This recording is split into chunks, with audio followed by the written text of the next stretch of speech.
Alrighty, test 1, 2, 3. There we are. Okay, everybody. Sorry about that. I wanted to grab a couple cigars to see how they tasted. Oh, and I grabbed the wrong cigar. Oh, well. Oh, these are both good cigars anyway. There we go. So, hey Max. Hey, Lloyd. Hope you guys doing well. Hey, Brandon. Hope you're doing well, too.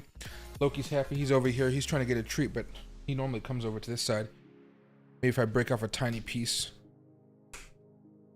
There you go. Oh yeah, I trimmed his nails today so it doesn't hurt anymore when he does this. Nice and good. Oh, it's perfect. He barely even click-clacks when he's walking down the hallway. So, a lot to talk about here today. You know, we're still kind of in this consolidation realm, and we'll be talking about that as far as other stuff here. It's almost 1 o'clock in the morning my time, so I don't know how long I'm going to stay up. I'm going to try to give it an hour and a half to 2 hours. If it goes longer than that, by all means, I don't care. You know, I usually sleep in, and what's what. Tomorrow's Friday, where the stock market's closed, so I don't really have any like options trades I need to be worrying about. Yeah, I'm pretty relaxed with it. So, thanks to Max reminding me for Cigar. I hadn't been smoking cigars today because I left my cigar case in the back of my car in the trunk because I got a new one from a friend and I just haven't set it up yet. But my my lighter is in there, and also my small cutter. I remembered, oh no, my large cutter. I remember to have a small cutter right here, and I have to use matches because I don't have my lighter. So this is going to be interesting here. I'm going to have to let these things burn a little bit so the sulfur doesn't get into the cigar. But the first cigar we have is the Padron Damascus, so it should be pretty fun to try this one out. Another one is going to be a Casa Fuente. These are kind of a little bit more difficult to find, but they are very good. I do not know what these are going to taste like. This one, from what I understand, is probably going to be something I don't like as much, so we're going to start off with this one first. The reason I say I might not like it as much is just because it's going to be a lighter flavor. I like stuff that's a little bit darker, more heartier smoke. The flavor is there, and I like to have a lot more flavor with my cigars. So let me move some stuff around here. I'm gonna have to clean up my desk here eventually.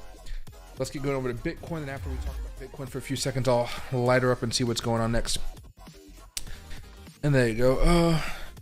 Hey Shy, happy to see you. Razvan, excuse me. Hope you're doing well. Striker, Brandon again, BDK. There we are in Crypto Ricky. I was about to pass out here. I know, right? I wasn't gonna pass out, but I was basically trying to stream like 50 minutes ago, and I just kind of ran into some stuff. Basically, trimming Loki's nails and making sure he's all good to go, and then also just moving some stuff around.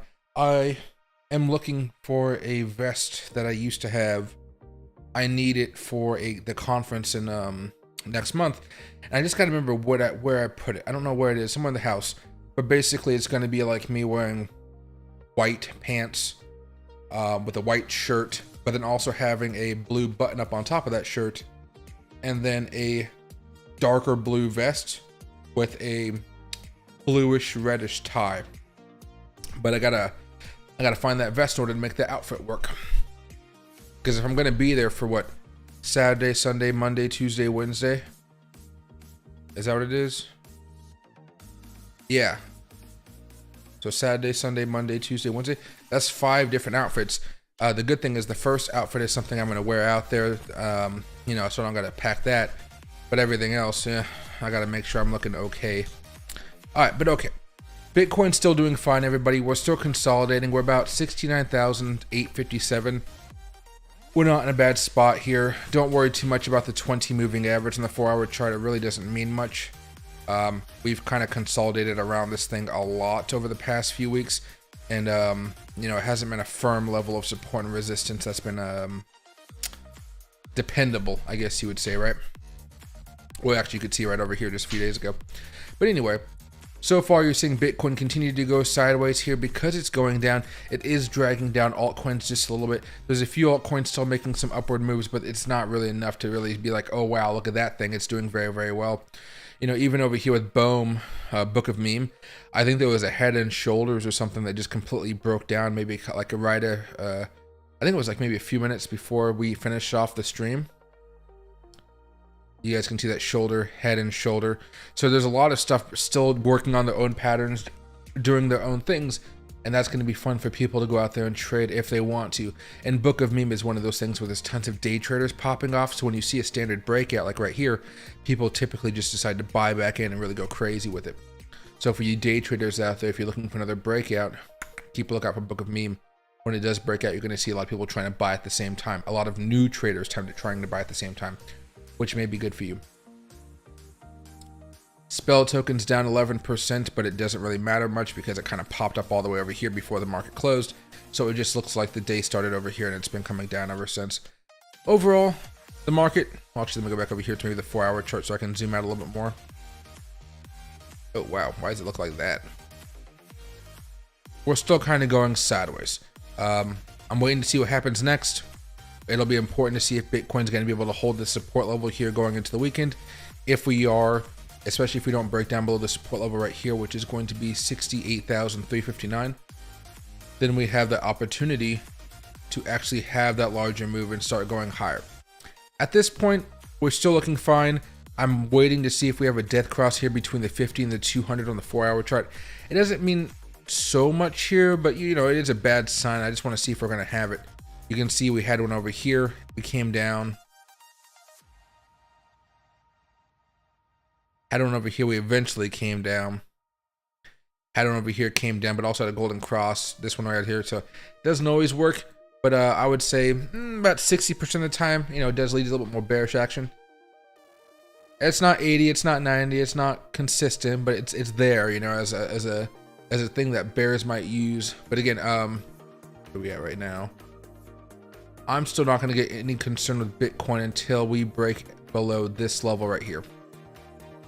This is where you start to see a little bit more worry coming in here, because then everybody starts thinking, oh my God, are we going to go back and break down below 60,800 again? What's going to happen next? That type of stuff.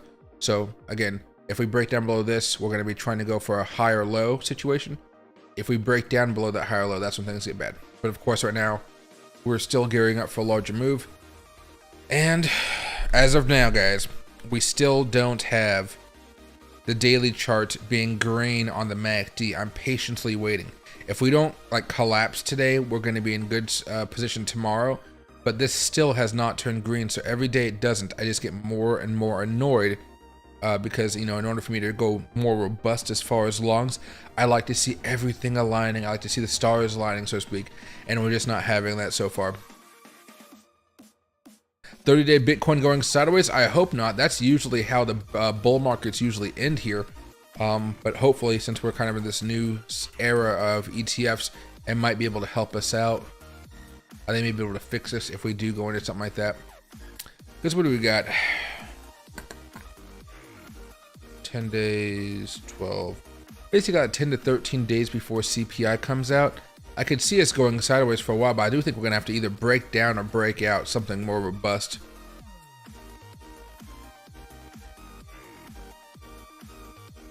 Well, let me see if I can find it here before I light up this cigar.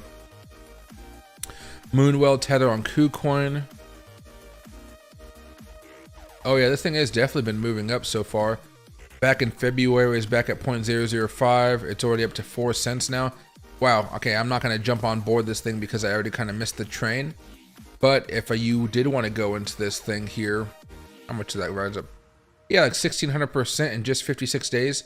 Yeah, so that thing is moving up pretty fast. Maybe if it decides to have a larger breakdown, I might try to enter in here. But that thing's already moved up a lot, and I'm, you know, I'll be frustrated that I didn't get into it. But I don't want to buy right here. That could be a little bit messy if we continue going down over the next few weeks. But it's definitely still moving higher, and everything's still bullish about it, even on the daily charts. Well, I guess to know the RSIs have finally turned over, and so is the stochastic. But things are still looking pretty good. Let's see. Yeah, it's been pretty decent over the past few months for sure. I mean, even going back over here, this thing has been since January. Pump, dump, pump, dump, pump, dump. Finally, a larger pump here. So you know, somebody that had bought in over here, they gave up on this one. Like, ah, fuck it. And then all of a sudden it pumps up, and they probably have to chase it back up, and that's what happened here. Good from a market manipulation play. Whoever manipulated this chart did a very good job. There you go.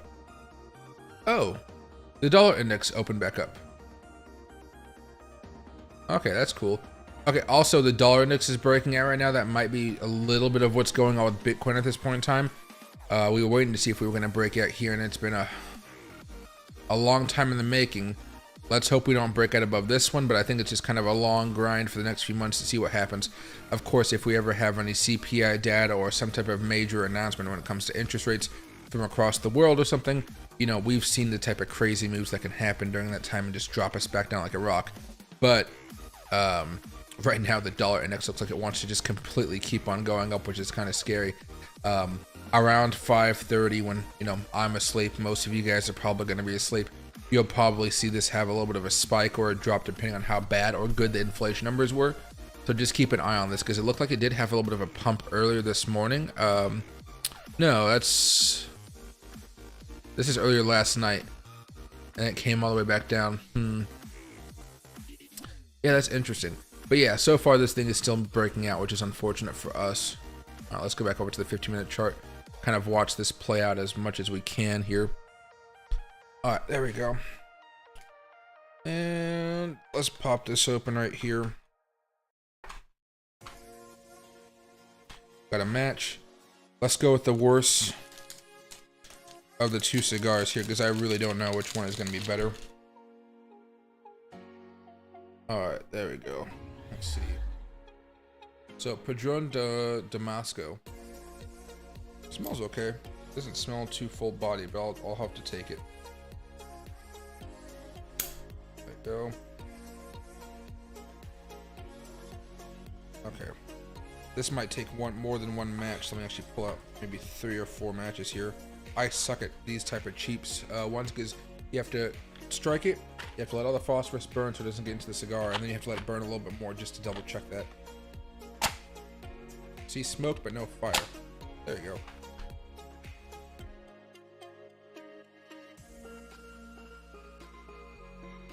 There we go.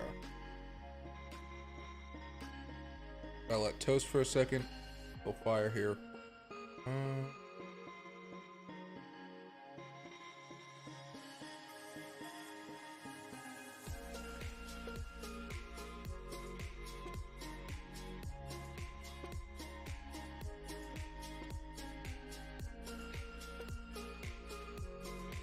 Almost lit. This thing is a great draw though, so I am liking it so far.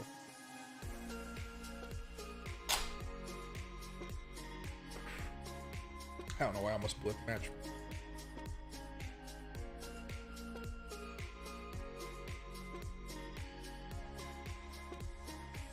There we go. Alright. The flavor's a little funny, not gonna lie.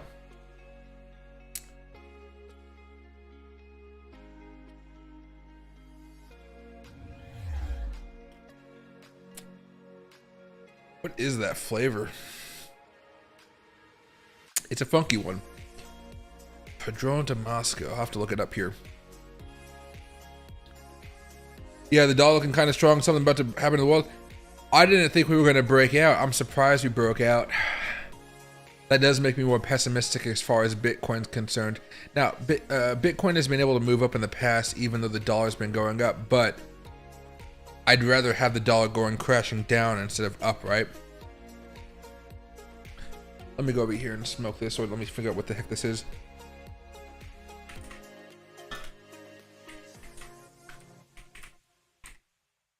I was supposed to smoke this a while ago, but I forgot to because I had something else. Yeah, it's a mild to medium. It's a 5.5 out of.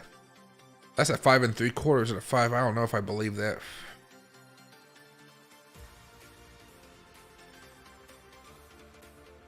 Notes of cedar, pepper, cashew, and cocoa with hints of coconut before a long and creamy finish. Let's see. Review.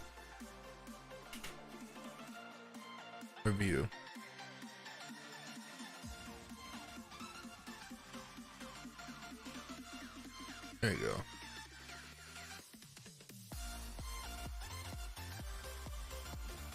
No, this is a Padron, and there's no...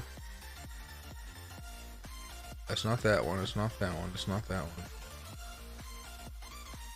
It's not the family reserves because, oh, there's view more. Oh, there it is. And see, they try to hide it. I don't know why. There we go. The family reserves are awesome. Wait, what? No, these are CryptoRus. CryptoRus. That's not what I clicked on at all. View more. Maybe I go to articles.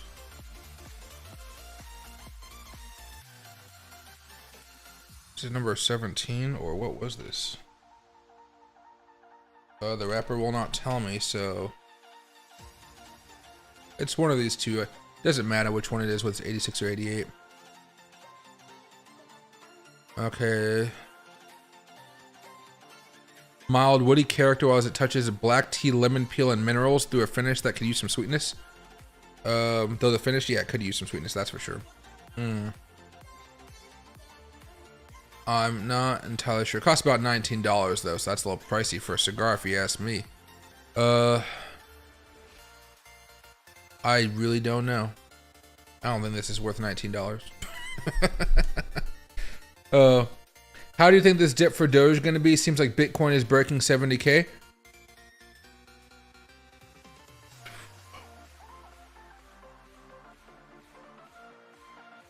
Oh, dip for Doge. Okay, there you go. Right now, you might just see it come back down to the 20 moving average on the 4-hour chart. This thing has been holding that pretty darn well. That might be an initial opportunity to do an initial investment in Dogecoin if that's what you're looking for here.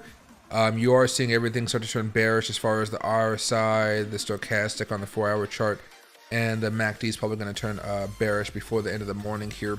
So you might see it casually come back down and possibly tap on this or break down. Let's see. 2-hour, not as important, but still everything's bearish on here. The daily, everything's pretty bullish, so everything might be kind of short term, so just understand that.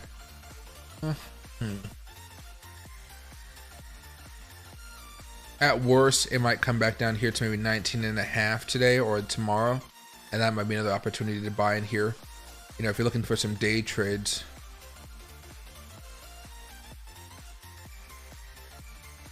Let's get rid of this level right here. Let's go over to maybe the 15-minute chart. You got a few levels of support. This one matches up pretty well right there, so I'd say around 0.20392. That's your first one. If it really does start to come down here pretty hard because Bitcoin takes a dump today off of like inflation numbers or something, you could see it probably going all the way back down here to 0.18845, which would be a pretty nasty move, of course. Let me make one adjustment here just so I know. Fib levels based on log scale. Let's turn it on. That first, or that another level of support right over here might be around 0.1975, just in case. But let me go over here to the 4-hour chart. Does it balance up with anything? A little bit with over here, so you might even think of that one as another level of support. But basically though, if it starts breaking down below the 20 on the 4-hour chart, that might be a good opportunity to start buying. Or if it just taps along it for a day trade. You've seen over here, maybe I can actually pull it up like this. Let's go to the 15. Let's get rid of this line. You can see once it was able to break out, it kind of tapped right there. Oh, I'm looking at the wrong chart. No, I'm not looking at the right chart. Why does this feel so much different? Oh, I don't know. It just feels a little bit different than what I just saw on the 4-hour chart. Oh, it's the 20 on the 4-hour chart that I'm looking at, not the 20 on the daily. Okay, there we go. There we go. You can see how it's kind of holding on to that right there and hoping to go higher. Holding on there, and of course breaking out right there with a little teeny bit of support holding before it ultimately made that larger move up. So that 4-hour 20 moving average does have some importance here. With Dogecoin, I would say. Not everything.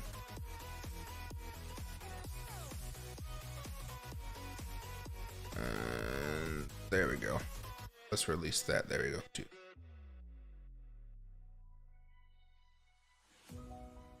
Hey John, while we're having a small crash, basically Bitcoin's still consolidating. We've been doing this over the past, what, 4 days now, kind of a whole bunch of sideways action going up, going down. It's not something out of the ordinary right now, which is what is kind of annoying for us, is that the dollar index is breaking out right now. And this is what people are probably going to be a little bit more concerned about. We've been consolidating here for the last 2 years, basically. 1 year, 8 months, something like that. And we're finally breaking out, which means this could lead to a larger move here that could cause us to go back up towards 107 or something like that, which is typically not good for the markets. On the other side here, of course, if you want to be something more of an optimist for Bitcoin to rally here pretty soon, you could say, okay, well, we're breaking out, but we have the potential for a double top here with good inflation data, and then we just start spiking back down. We break down and form a true double top, in which case we start breaking down here, which leads to a larger breakdown, which leads to inflation going away and everybody being very happy and peaceful. That's another way you can look at it, but right now, we're in the process of going up, which also moves Bitcoin down here, typically. But this isn't anything crazy right now. Again, like, Bitcoin's down 1%. You know, we're okay so far.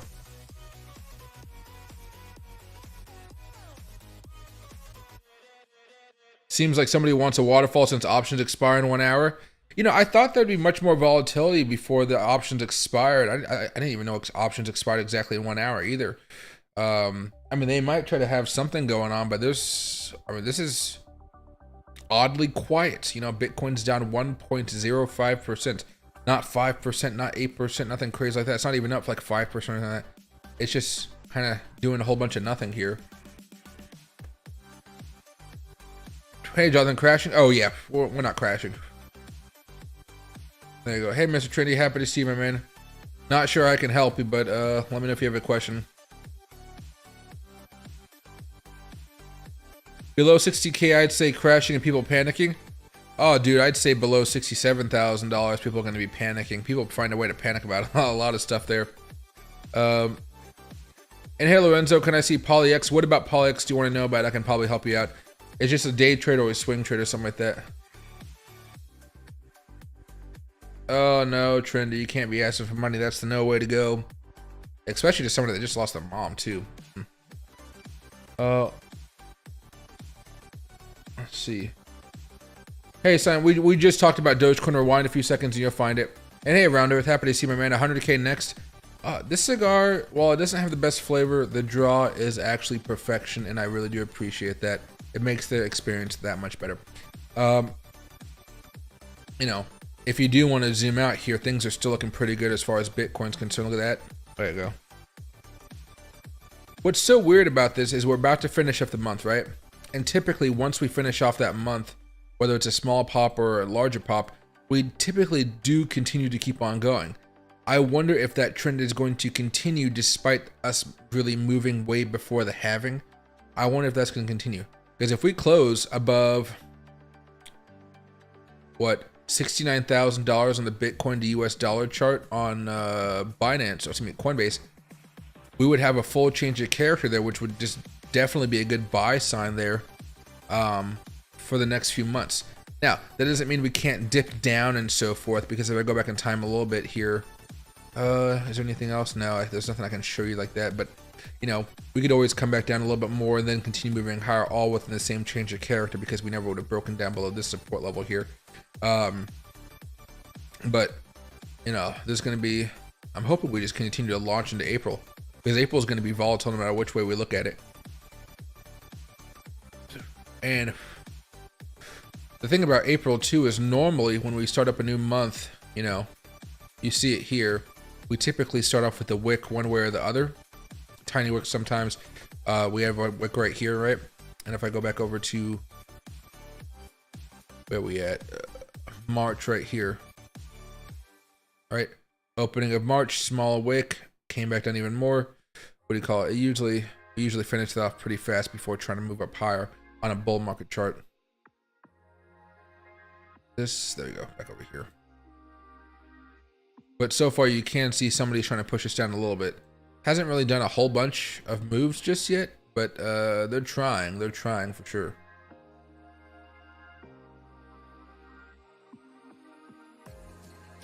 Hey Gupta, it's up to you. I don't know exactly what you did when like why you bought Shiba Inu for a day trade swing or whatever. typically what you want to have is a stop loss. That'll help you out a lot more. What do I think about the Sam Bankman-Fried sentencing? I was pretty disappointed. It reminds me why I don't like the judicial system in America. You know, I don't mind it as much when it's like, how do you say? Well, I guess I have my ups and downs with the system, right? But I think it was too lenient. I would have preferred something around 35 to 100 years, basically. Anywhere in that zone, I'd been happy with it. Even 35 might have been kind of low to me, but I can kind of like swallow it, you know, so to speak. I can be like, yeah, okay, fine. But 25 seemed kind of really, really, really lower than expected. And it almost makes me wonder, like, why give him such a generous offer? Like, why? You know, and the judge had also said that he knowingly lied under oath, which again, it's such a weird thing.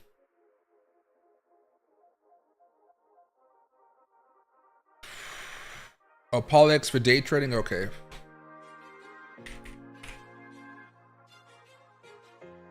So it's only on KuCoin. Here, let me move the microphone on my headphones over a little bit more. Alright. So on the daily chart, everything is bearish. So your best bet is going to be trying to short into this. Oh, the 4 hours are turning bullish though. So this is going to make it a little more difficult to actually try to trade into this.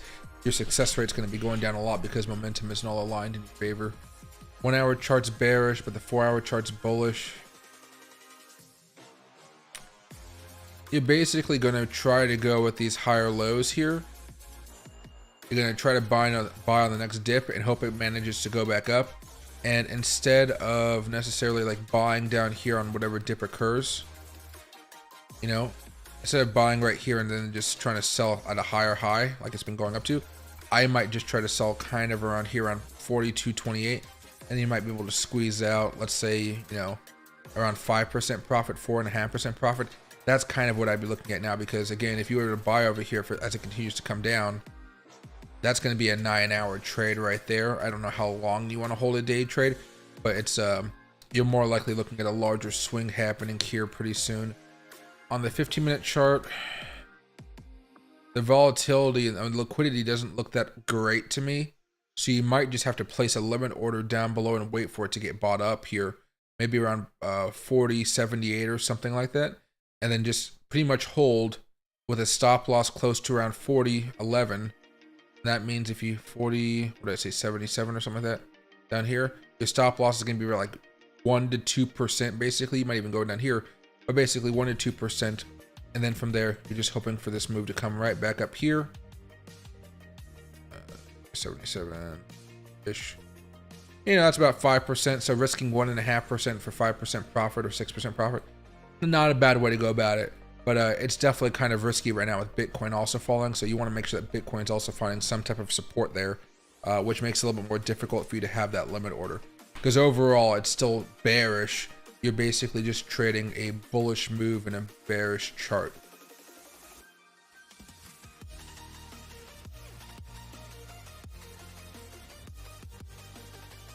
See, can you please chat GPU? I want to jump in, just not sure if we're about to drop down to support. Thank you. Can you please chat GP? I don't know what you're asking there. Let me know if you want something else though. PolyX is that 0.5 fib, and I don't know if I had to wait for the 0.61 fib. I'd probably wait for the next one down because everything is pointing towards a more bearish move right now on that particular chart.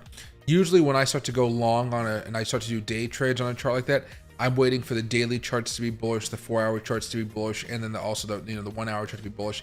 Then I'll probably latch on a 15-minute trade or an hour-long trade. Excuse me, a trade on the 1-hour chart or the 15-minute chart, and that usually works its way out pretty well.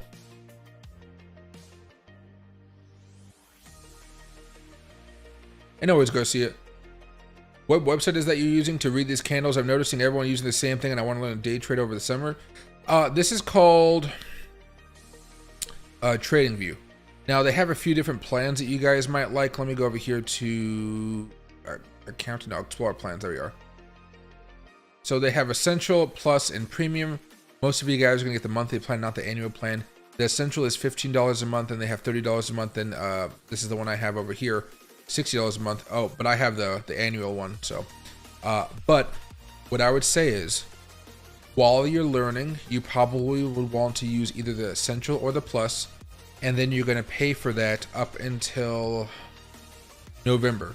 Once November rolls around, there's a huge sale where all of these go down to like 70% off. So you get 13 months for about $290 or something like that, $250. So then you have a whole 13 months for $250, which is really nice. I forget what it's called. Let me see if I can go over here to my personal account. If I go over to my partner program, let's see, and then I come over here. There's usually finance creatives, Black Friday, English.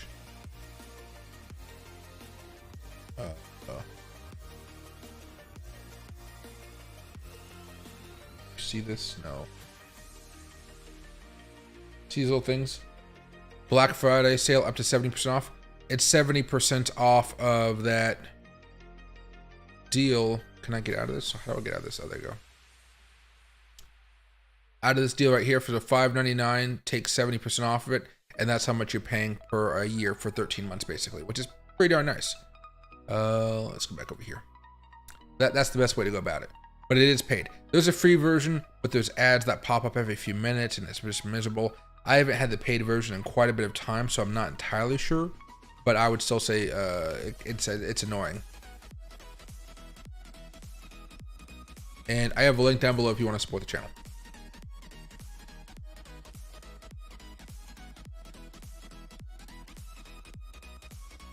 Oh no, it's Lorenzo. I don't know. I guess that was a ticker, but maybe we could have multiple tickers there.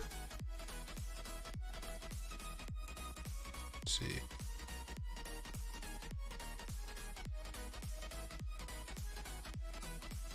So here.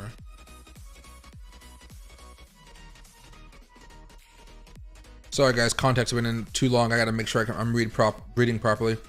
You've just been using the free trial. I would definitely try to get the cheapest plan. If you don't, there's a massive difference, and it just makes everything so much easier because everybody that's going to teach you something about trading, we're going to have different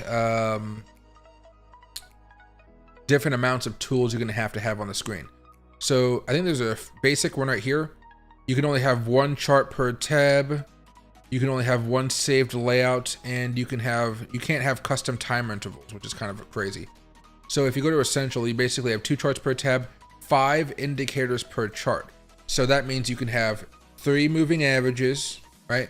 And maybe 2 oscillators on your chart, or maybe 2 moving averages, 1 free smart money concepts, and then you can have a couple oscillators on your chart on top of that. So it allows you to have more options, and you can be looking at more data. You know, it would suck to look at 1 moving average at a time, and then, you know, only 1 oscillator at a time to get a full picture. It doesn't necessarily make the best trading experience.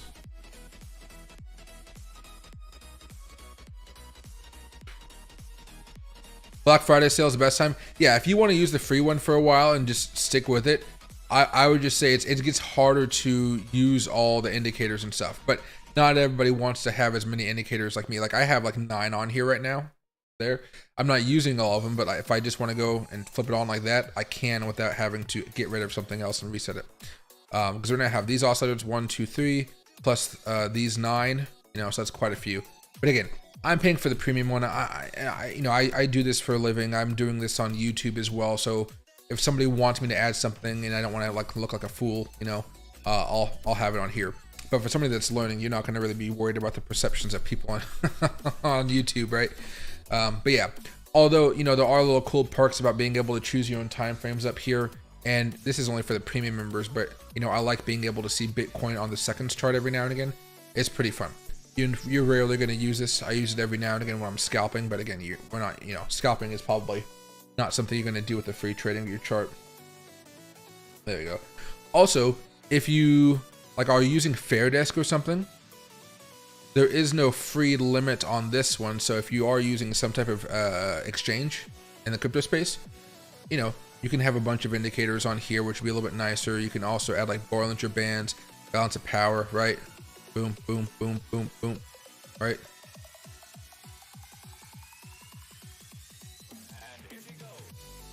Right, you can add a bunch of stuff on there if you want to. You can make this full screen. Then you got a full chart. Also a little thing, if you want to go down that path, you can. People don't like to use the trading view charts on this as much because there's not as much flexibility when it comes to the personalized bit of it. But, you know, who cares? You know, I don't necessarily like using these charts just because, again, if I go over here to settings,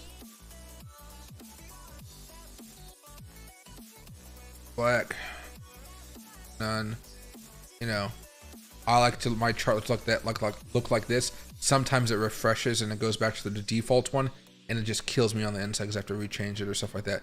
But I will say, this is just a nice little loophole if you have an exchange you're trying to learn on and stuff like that, especially if you go over and you start to trade off of, what do they call simulated trading or demo trading or paper trading, depending on which exchange you're on. Basically, it's you're trading, but you're trading with fake money. And so you're not really risking anything, which is kind of nice. That's also something for you to, as well. So maybe you just want to use TradingView on an exchange so you get very familiar with the exchange you want to be using. Could be a good little perk there, especially if you're going to be day trading. You're not going to be looking at TradingView here necessarily. You're going to be looking at some of the charts that you're looking at on the exchange in particular. Hey Randall, nobody knows when the market's going to peak, unfortunately. It'll probably happen sometime in fall, but we don't know exactly when. And even then, I might be wrong about fall. Anyways, John.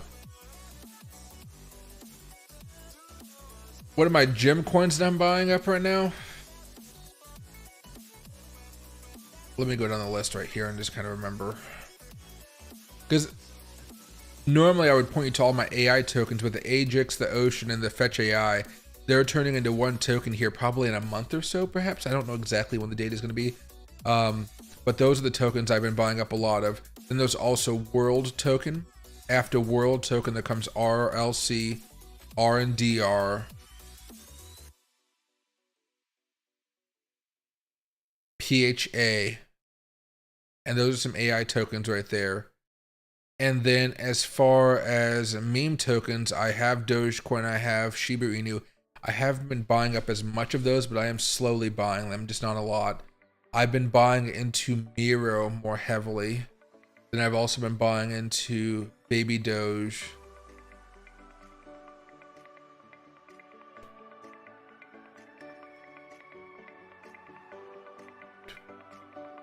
What's the other one? I bought a little bit more into Bonk, but not much. There's another one out there. What is it? Oh, Book of Meme. I took a little bit of a chance on that one. And Whiff I've been holding for a hot minute here. So those are a few that I like. The Metaverse, nice and easy. Sand and Mana. And Spell token. Those have been a few good ones. UFO token if you want something along with Spell that has a high risk. So like a lot of reward, a lot of risk. Spell token and UFO token are going to be those really small market cap ones. Then of course you have stuff like Matic, Ethereum Classic, you know. But actually I've been buying a little bit of Arbitrum because that one's been very undervalued. Arbitrum has been very boring over the last few weeks. Look at this. You know, it came up pretty strong, but it hasn't been doing anything. This was all the way back in January 11th. Nothing happening here. If you go over here to coinmarketcap.com,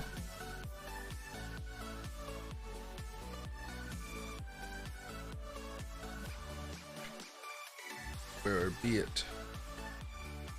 There it is. It's up 11.5% over the last 90 days. I know you guys can't see it here, but it's down 9% in the last 60, 19% in the last 30, 2% in the last 7, or 3% in the last 7, 3.5% in the last 24 hours, and 0.9% in the last hour. Look at everything around it.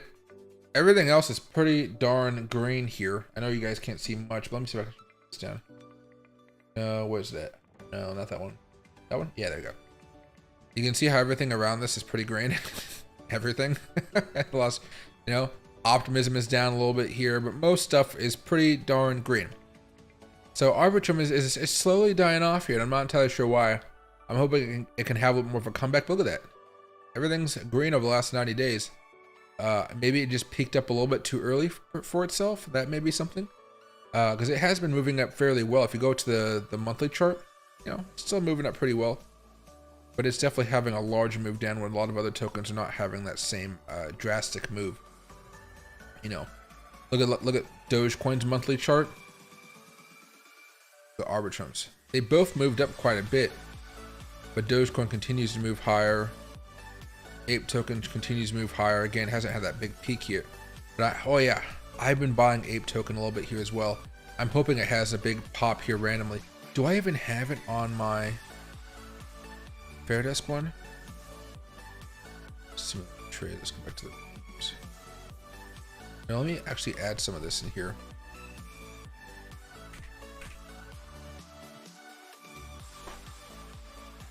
So let's do a $100 trade with Ape with 2x leverage here. That'll be the last of the day trades I do. That way I just have something in there. Because I do think Ape token's going to do well here in the future, at least. It'll be a little bit more of a grind. There we go. Clean it up a little bit. All right, now back to Bitcoin and looking to see if we're going to hold above support levels. Then just use it all for all year for free. So 1 month paid, then 11 months free. Let's see. Oh, I see what you're saying. What I do with TradingView is I pay for 1 month only, fill out the list, colored watch list, and add 2 indicators. That has all the ones I need. Then just use it all for the free. So 1 month paid, then 11 months free. There you go. How is Dogecoin still pumping? I think there was some more news about X in the payments platform, and that's been keeping Dogecoin going alive here pretty strong. Patron tidings. Yeah, I would agree that if Doge does close above 20 cents, we can definitely continue booming up here, but we do not want to see Bitcoin in that time. Like have something of a larger $2,000 to $3,000 day. That'll pull Dogecoin down and kind of slow down the ascent.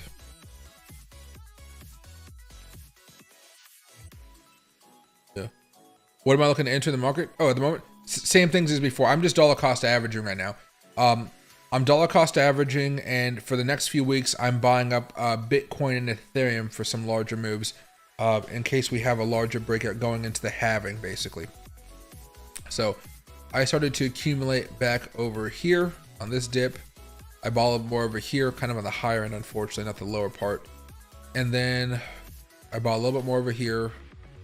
And I'm still waiting to see if we go down low before I want to buy any more today. I was telling you guys I was thinking about buying over here after the stream was over, but now that we're falling down, I'm like, I can take a little bit of time for myself and wait to see if I can get a cheaper price.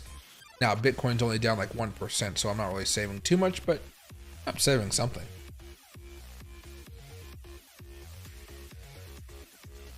Doge launch of the Giga wallet has helped too. Yeah, I mean, there's news. They're still working, which is a good thing. Hey boy, out here.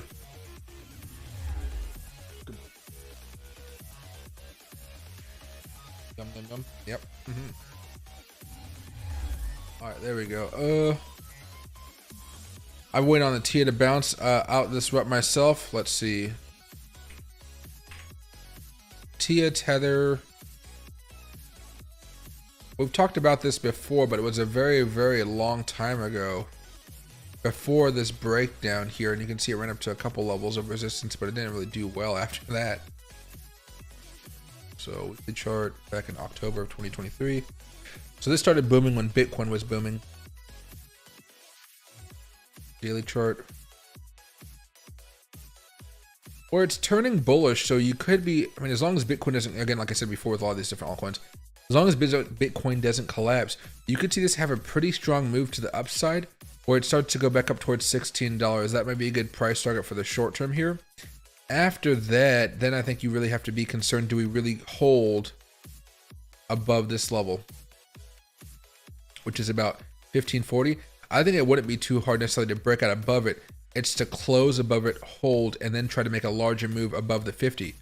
Because what's in play right now is a good buying opportunity if you want to hold for a few more, like 2 months maybe. Because what you're seeing here is the beginning of the 20 starting to curl back down, and the 50 looking to that golden cross. So you're basically looking at that, or like this, rejection and moving up over time. That's basically what you're looking at. Still a great time to be buying in, but it's still a while before you look to have a larger move where you start to see these types of breakouts. You know, you're still pretty far away from that. That golden cross isn't there yet. The daily charts are bullish, but I bet the weekly charts are as bearish as can be. Oh, can't even see it on here. Is it somewhere else? Coinbase. No, not on there either. So this thing must be just rarely new. Then Bitfinex. Yeah, it's just newer. That's fine. That's okay. That's basically what you're waiting for right now. This is the pretty much you have a solid support off of this previous dump that you saw. You're up against the 20-day moving average. You can be looking at maybe a 1 to 2 day rally. If you're day trading though, you're really in and out within 1 to 2 days. If you're holding for a while, you don't really have to be too concerned because you found your floor and you're waiting patiently, which could take a couple more weeks for that larger move to occur, unless something happens where it feels like, oh wow, I really have to go parabolic out of nowhere. But timing that is going to be difficult as it is.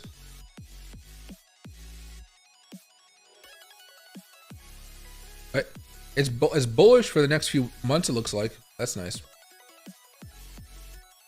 I did make money on many things. Oh, geez.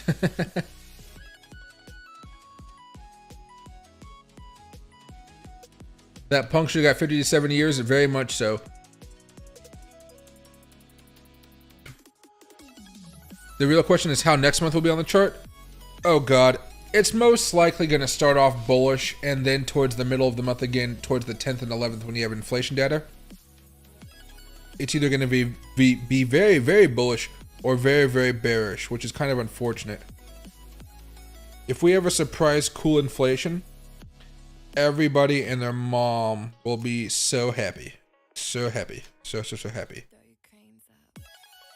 Pulling off all these wrappers here, guys. Sorry. Want to make sure I don't have to do it later on.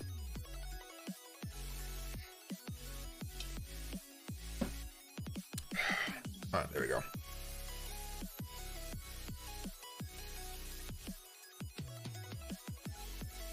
See. And hey, Cleo T, what about Xerox do you want to know about? I've been trading the 15-minute on TIA this week. It's been alright. It's been moving. I mean, it's been grinding, but each breakout seems to be doing fine. I think the 4 hour was probably bullish during that time, which might have worked out for some of those probably 1 to 5 hour trades perhaps. Nothing's getting cheaper. That's a good thing. Oh no. Oh, you mean like inflation? Yeah, nothing's getting cheaper. Remember we just talked about oil a while ago? Look at oil prices. It's going up. Look at the hourly chart. It's going up. 2 hour chart. It's still going higher. 4 hour chart, still going higher. Just had a breakout right there, moving higher there. Weekly chart, still grinding up. We'll have to wait. Everything's just going higher and higher and higher. Again, my oil stocks are just absolutely crushing it, like I've said before. However, you know, I'm going to have to probably buy gas here in the next few days, and it's like already at like $4.50 or something. I think some places it's as low as $4.27. I think at high places, like where I go Shell, it's like $4.50 or something. But gas is getting up there in price again, and that's not good. People feel that in the economy. They stop buying as much, which may, you know, maybe it'll make people stop spending as much money, perhaps, because they don't have as much stuff to do.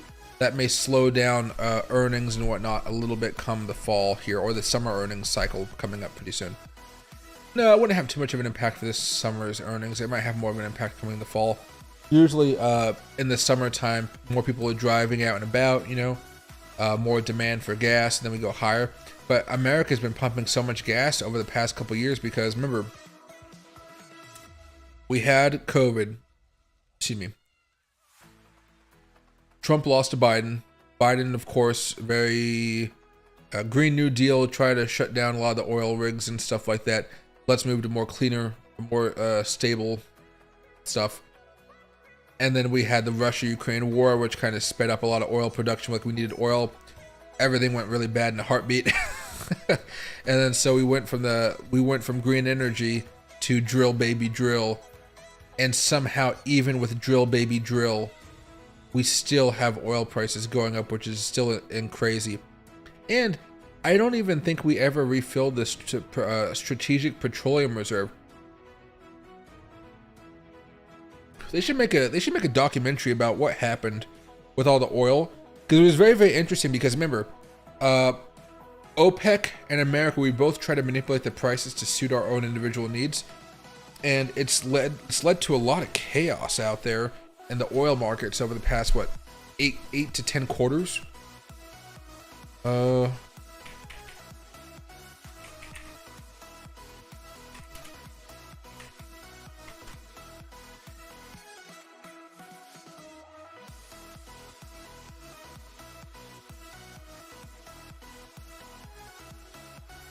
Yeah, we never started to fill it back up again. And the moment, oh, I gotta relight this. The moment we do, that's more demand in the system, which is going to, there you go, which is definitely going to cause some chaos there. Burn a little bit. There you go.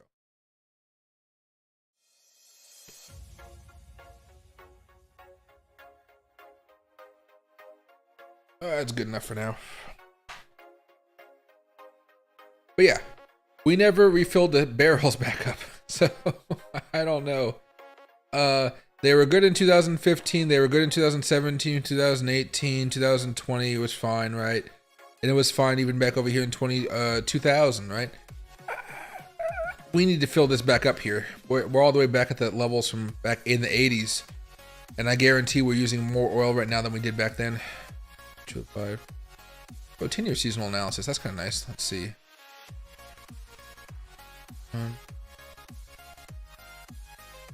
Annual.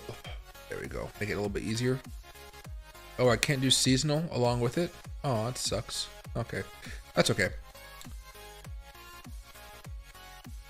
Prices.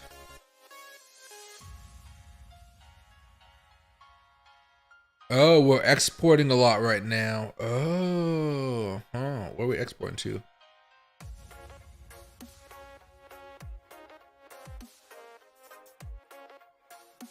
Let's see.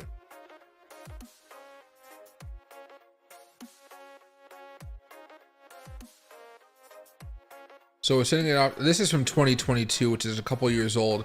But we sent a lot over to South Korea, the Netherlands, and the UK. And then we also had some going to India and China, but those were on the decline.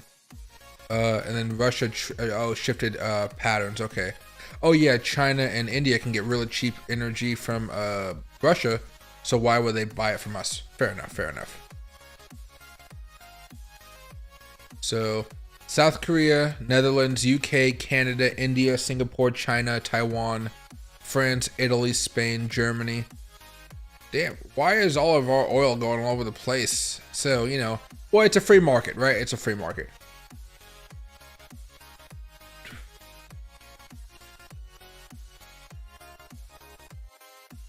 Oh yeah, you can see how much India went down because of what was going on.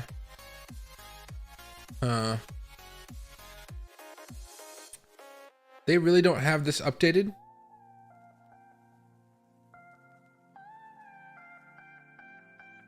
See the most recent week in petroleum.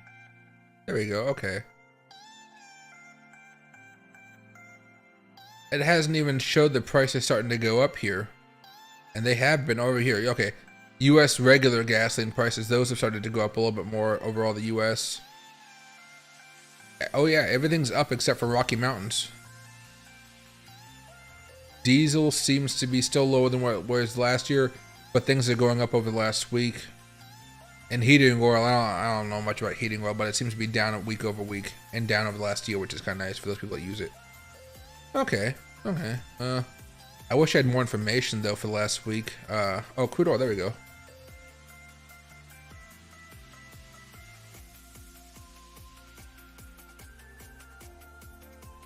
Gulf Coast, Texas is going hard. Wow. East Coast is not doing much here. Days of supply. Okay, you know, about a month of supply. That's not bad. Okay, but yeah, oil. Whew, it's having a moment here. There we are.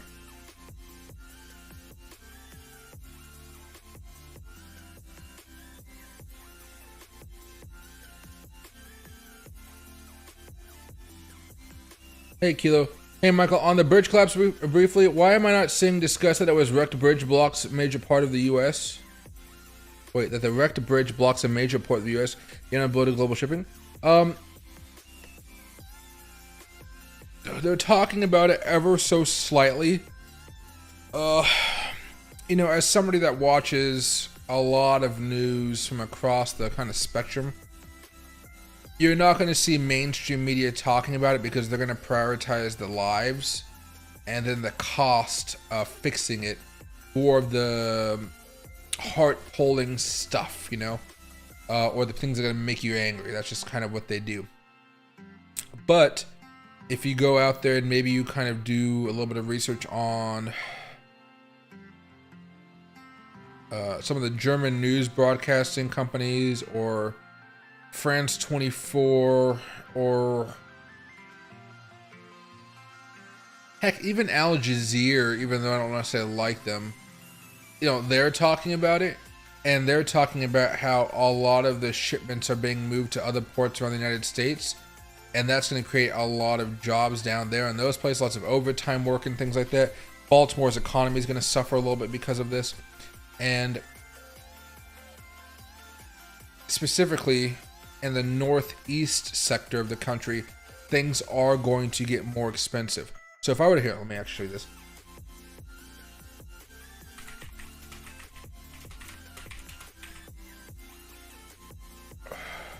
Actually, that was a good one. By volume.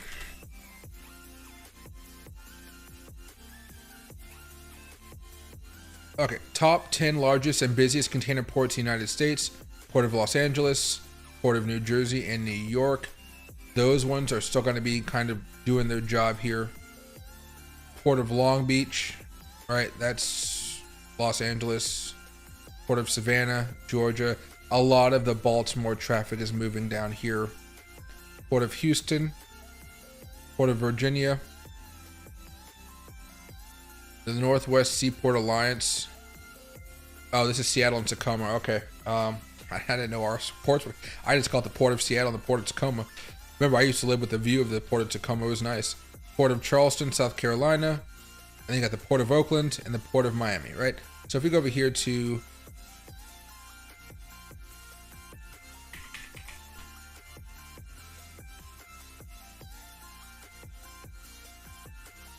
a new look. Okay, cool.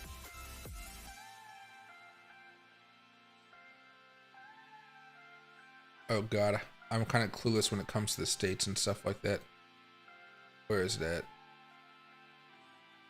Philadelphia. There it is. My gosh. Okay. So this area right here, this is X'd off basically. So now all of this is moving to one of two spots. Up here in New York, right? And this one's kind of already at full capacity here. It's very hard for them to upgrade their port at this point in time. They're doing a good job of it. It's just, you know, it's hard to do it. And the other one is way down here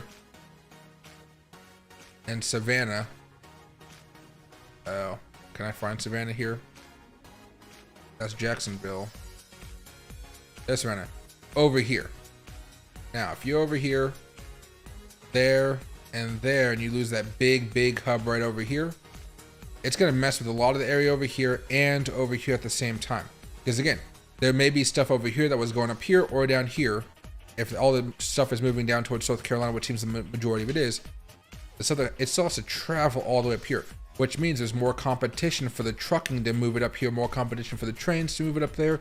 And again, if you had a deal to get the stuff from here to here through train or whatever, it's more expensive. You got to now the prices are going to be raising up. The market's going to bid everything up a little bit more, and it becomes a little more chaotic. Now, honestly, I don't know what really comes into this area. I'm not really familiar about this. I live on Mr. China side, so China, all those goods. Oh, geez, where the heck am I? Africa? Oh, I'm looking at the country upside down. There we go. Okay, that's what it is. But yeah, you know, I'm used to what comes over from China. You know, maybe the Panama Canal, people come across.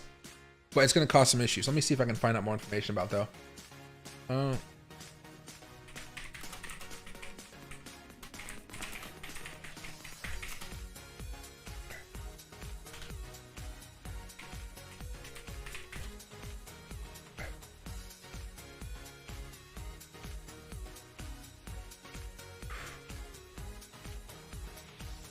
So where is ships? Oh, where are ships? Maybe that'll make it a little easier. Where are ships being directed? Baltimore. How is there not many good matches for that? Dead. Who owns the ship? Anger. Dead. Traffic. Okay, here we go.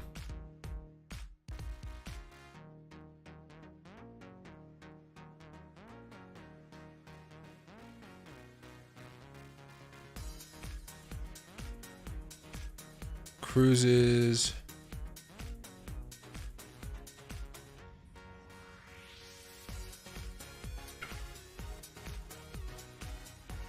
Cruises. I mean, it's all cruises.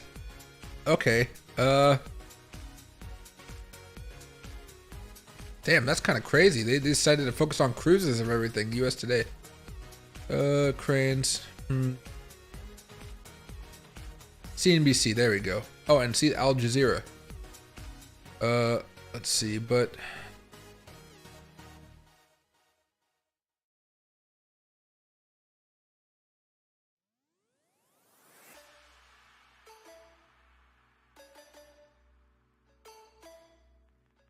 those diverted volumes will impact the ports of New York, New Jersey.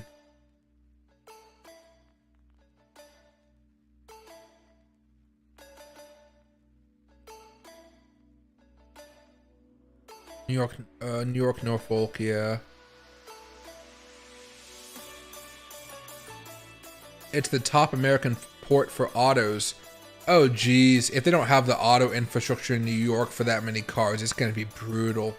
I'm talking about the storage of cars.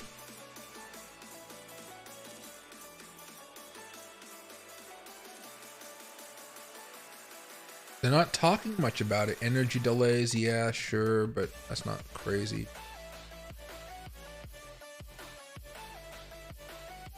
No, it's...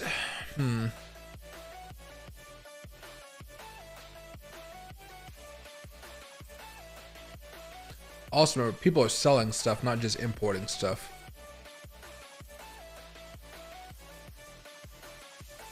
But yeah, it's definitely going to cause some issues. I'll just leave it there. It's going to cause some issues here. There we go, there. I might have to go to some random marine website.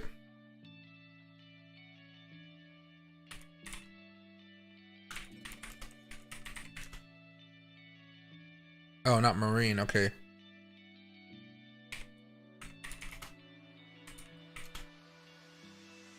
The Maritime Executive, there we go.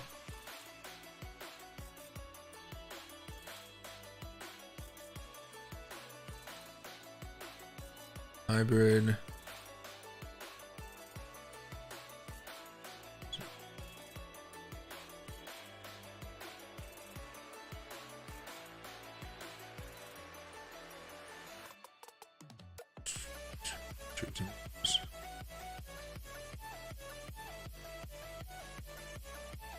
Oh, this must be the news page then.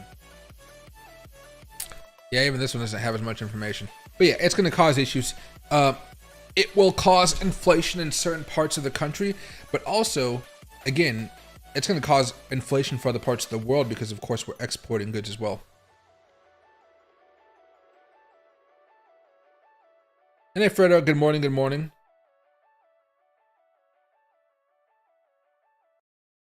Give it a week or two, it'll be old news. Oh, it always is. Remember, guys, there was the what is it? East Palestine, I think that's the one in Ohio.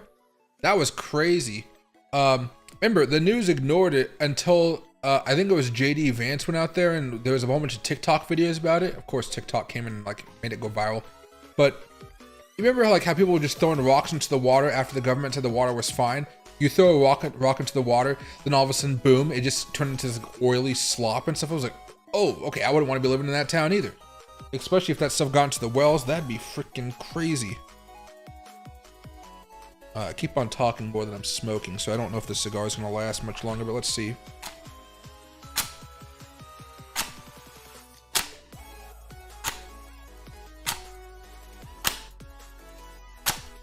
There we go.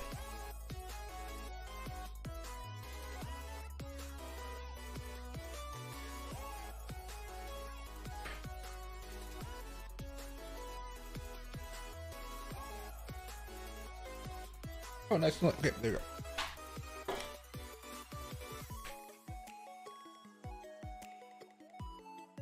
If you were to put a pull a fib, oh, you mean like put a fib on the 4-hour now on Bitcoin, what's the correct way to pull it? Seen so many ways. Typically, you're looking for a bottom and a high, right? So there's two ways to do it. You could have it from here to here, right? For me, this really isn't enough, but you can probably see if we go over here to the 5-minute chart, it probably made an impact. So there's a little bit of support right there. It bounced back off. A little bit of support right here. You can see a little bit of support right there. Really didn't hold up too much. And you can see overall just not the best, but it's there. You can also double check if you want to take the fib levels off here as well. They don't really do too much. The way I would do it though, on a 4-hour chart, you just zoom out a little bit more. Low, high. That's the way I'd probably do it. There we go. But you may see scalpers use the first one. Day traders primarily go to the 15. Actually, let me take this off here because I don't want to see this red triangle or red rectangle on here. 4-hour chart. There you go. A little bit easier. All right, let's go over to the 15-minute chart. Now, this was kind of an abnormal event, as I'm sure you can tell, but we did hold here for a while before eventually breaking down. Right now, Fibonacci would be around 69,180. The real level that you guys might focus on a little bit more, though, is around 67,540, which does match up with this level over here of resistance from way back in, you know, last Sunday, basically. Also kind of matching up with a little bit of resistance over here.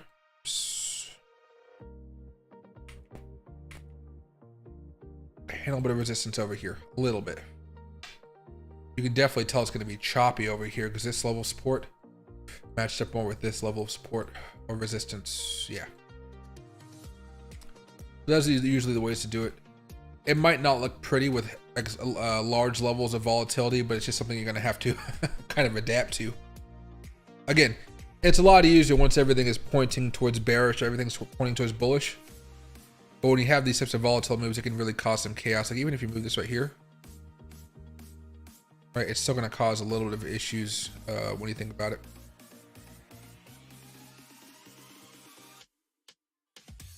I wouldn't use any other methods besides those two, though. If you want to go to the daily chart instead of the 4-hour, you know, then you can start looking at this move to this move. And then, of course, if you wanted to, you can be like, okay, I can use the 4 on this one if I want to, but you could even see over here, it didn't even hold. Maybe on the 15-minute chart, it held for like a few seconds, maybe.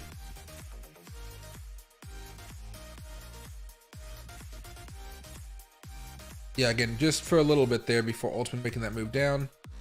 Resistance here, didn't hold there, held there, didn't hold there. It's not really the most reliable at this point. Although, let me see. How about this one?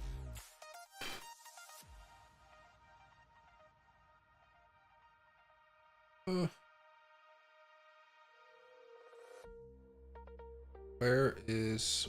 This is the Fibonacci level. Sorry. Too many red lines here. It held on right here. It tried to hold on here.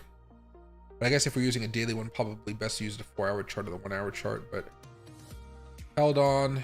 Kind of held on. Came close, but we didn't break down below it. And here we are. But again, you're probably not looking at this too much. There you are. Kind of depends on how long you want to be holding and the type of chart you're looking at.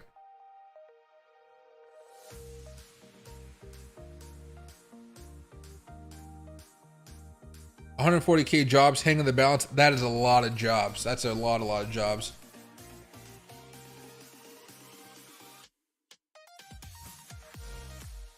Hey Cleo, if you want to do that with Dogecoin, it technically is okay as long as you have enough capital, but don't put yourself in a position where your account can be liquidated, basically. But if you have enough money, it'll eventually work out. But I just stress, you know, if you don't have enough capital, just don't go too crazy with it. This 25x leverage is going to be kind of crazy, right? Some people crazy, some people not. I shouldn't say crazy, but you get what I'm saying. You got to make sure you're not tossing too much capital in there where your entire account kind of blows up. Don't be afraid to miss the bottom and buy as it comes back up too. NC Harris, good morning.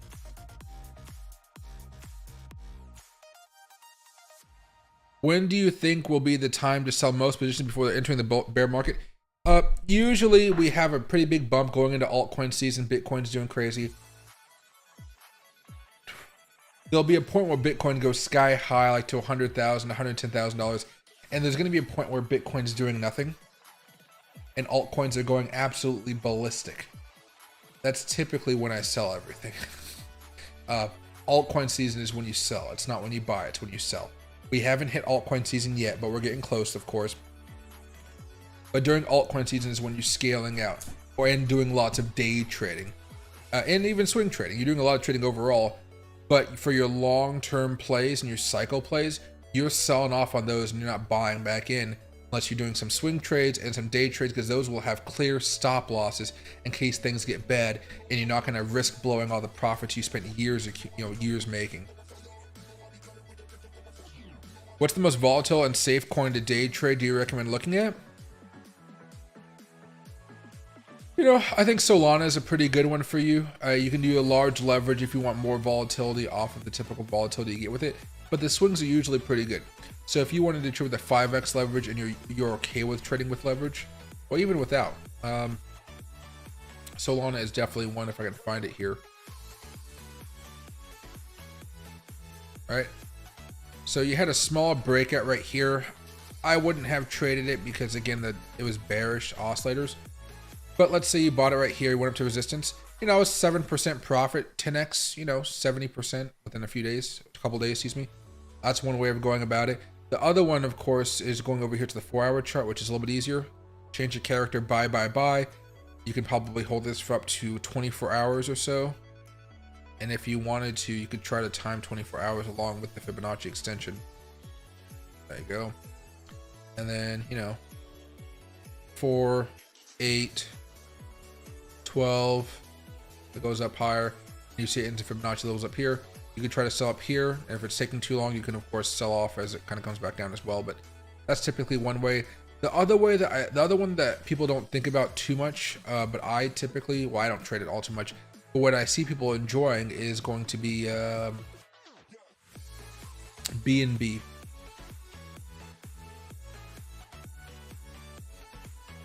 There he is, yeah. This thing is a beast when it's moving.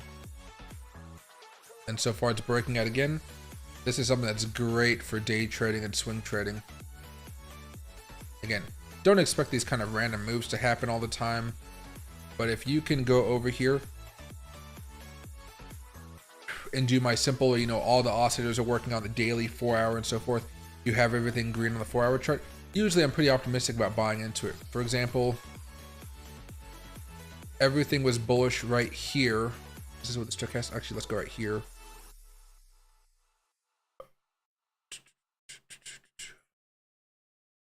Yeah, let's see right there. Everything was bullish right here. Or you can go off the change of character and you buy and you hold and you make a little bit of money as it continues to go up. Typically you're not making this trade though because it is up against a level of resistance. But let's say this one right here, everything was bullish right here. Buy, it goes up over time. That's usually an okay way to go about it.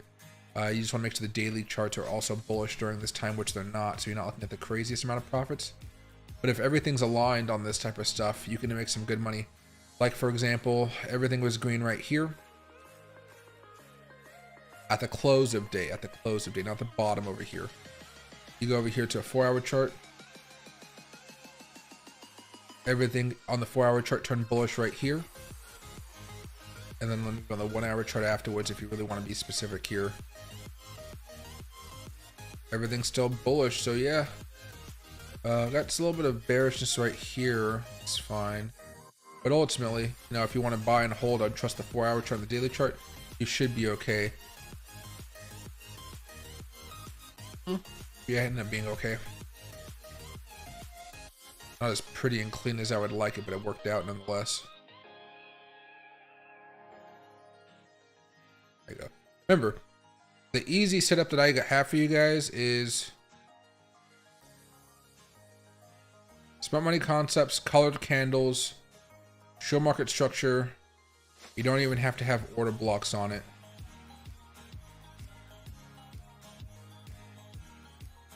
Go to the 4-hour chart. Pull up the oscillators. If everything is green, when you have the change of character here, like it is now, you buy and you start to scale out at each level of resistance, which is right here,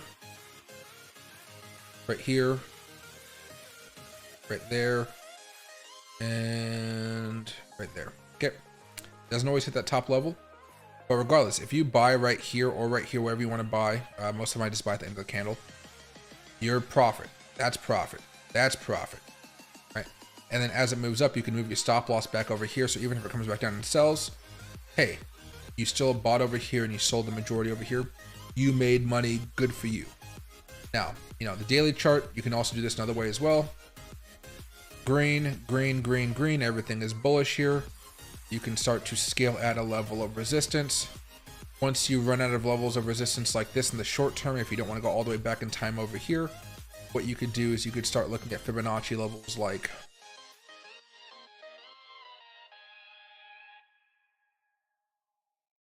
that. You're normally going to be aiming for the one level right there.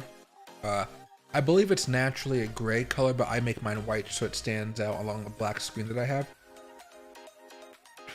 This is really going out. Gosh, this is actually a pretty good cigar. I would be surprised.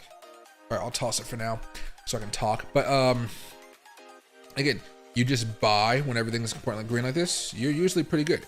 Now you could just have a scale up one right there or right there. Doesn't matter.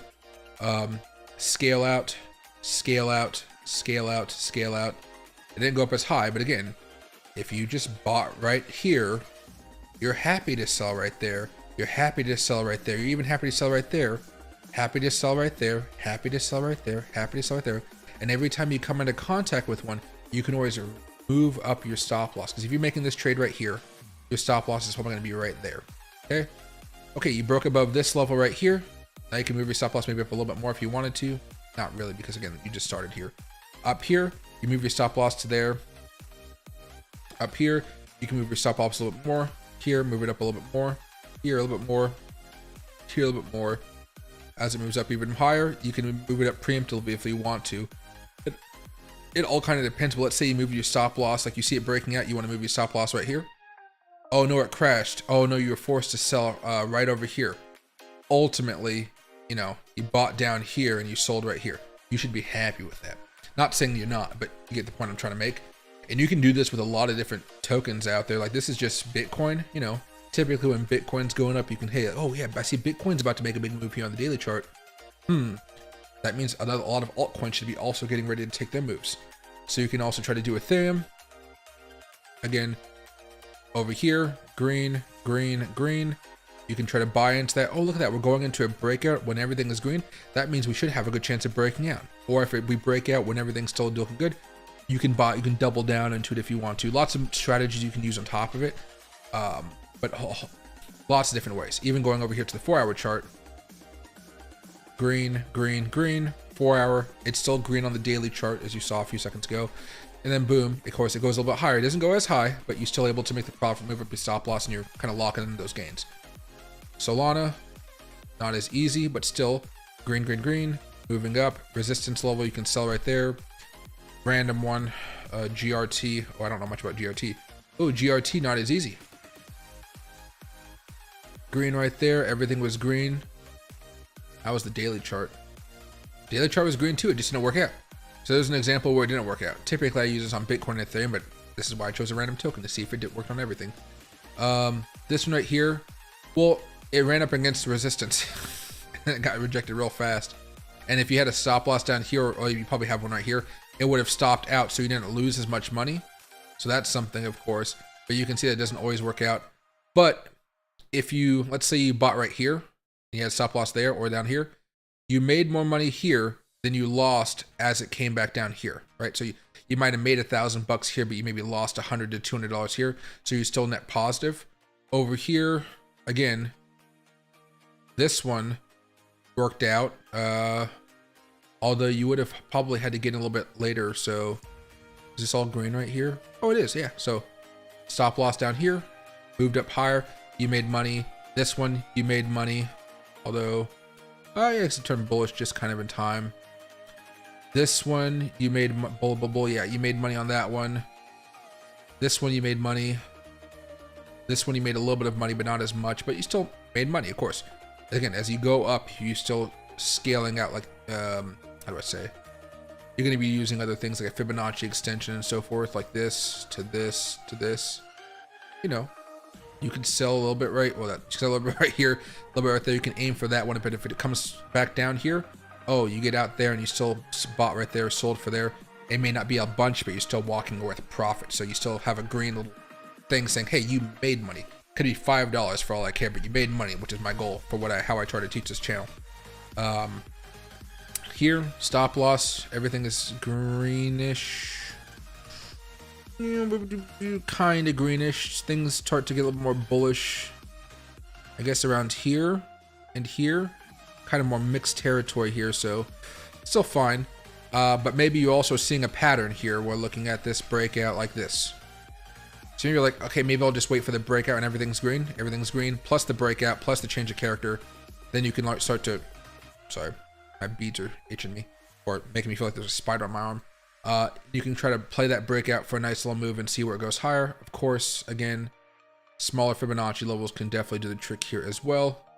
The one level, the next one right here, you can play around with it till you find your system for your token. Right now I'm doing a lot of back testing, but you get the point here. Something like maybe a whiff token. This has been a little bit too volatile, but you can see if you just buy when it turned green, everything was bullish here. It worked out pretty well. This green worked out pretty well. This one worked out pretty well. This one did not here on the 4-hour chart. And then let me draw this little line right here. And how was the daily chart during this time, I wonder? It was bearish, so you probably didn't want to actually buy into that, unfortunately.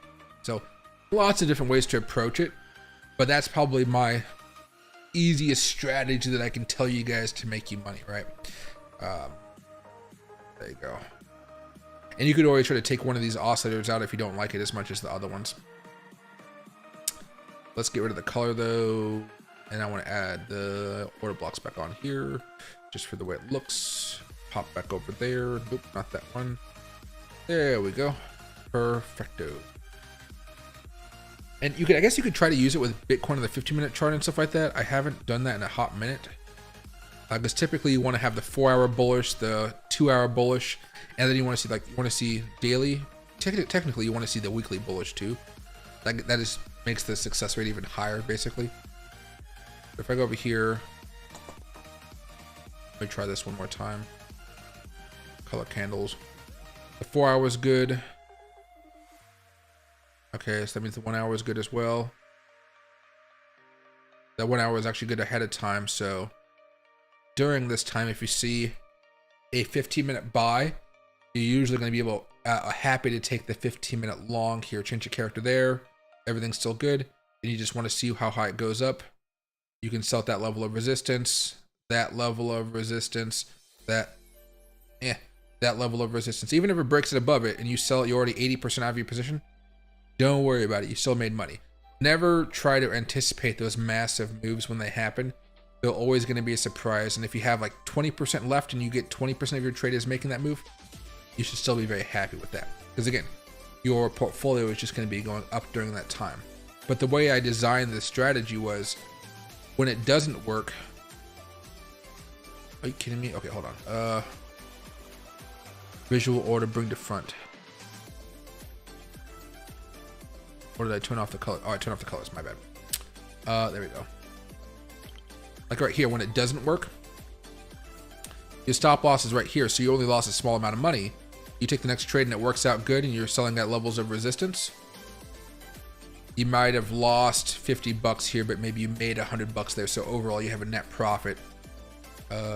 It doesn't work right here. Let's say you lost $50 or something like that, but this one over here, you know, you made like $300, so to speak. This one, you made a teeny bit of money, or maybe you lost money because you thought it might go higher and it hit the stop loss. You lost $100. This one over here, You made $100, so it actually broke out even. But in the scheme of things, again, this is probably actually in a bearish trend itself on the 4-hour chart, which is probably why you're not doing these longs here. You get the point, though. You get the point with what I'm trying to tell you. I kind of rant about this type of stuff, and I'm not some type of mad scientist, geeky, freaky dude, I promise, but it's pretty consistent as far as how I like to trade. Which is, again, why I told you guys I haven't gone full throat into Bitcoin just yet as far as a whole bunch of buys, because well, this was just GRT. Because Bitcoin hasn't had the MACD turn bullish just yet. So I'm kind of like waiting, and it's just not happening. So I just can't be like, ooh, I want to go in. Now, I have bought in a little bit, anticipating that perhaps we can have that move happen pretty soon, and I'm hoping for it. But again, I'm taking on extra risk by buying right now instead of doing my normal strategy. There we go. Should be fine from here and go to the 50-minute chart.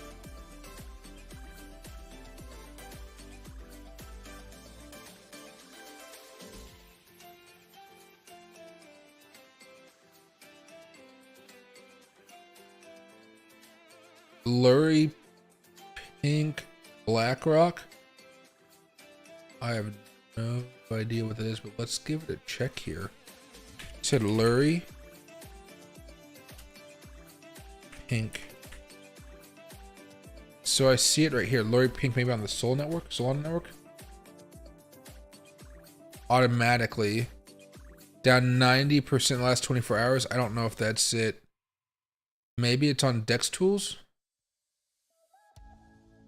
Let me just get rid of some of these extra pages that I have.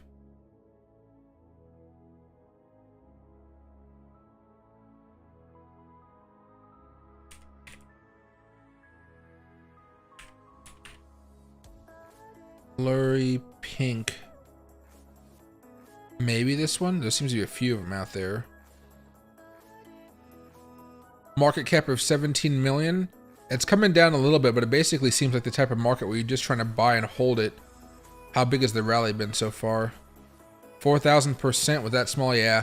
You're just going to be holding on and waiting for a larger move, but get ready for more dumps as the people that were able to buy down here, probably just over here, they're able to start selling off, and that's the types of dumps you're seeing right now.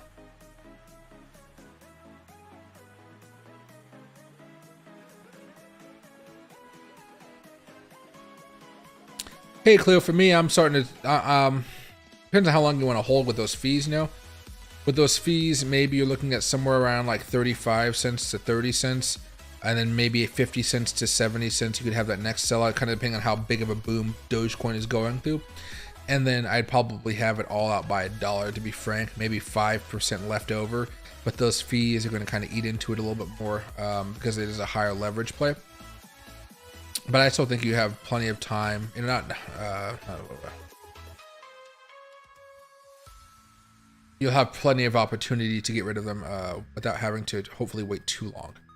The higher ones longer.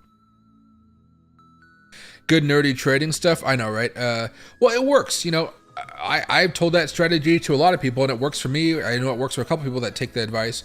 But other people, they don't use it. So I just like, okay, fine, do whatever you. If whatever you're doing is working, keep doing that.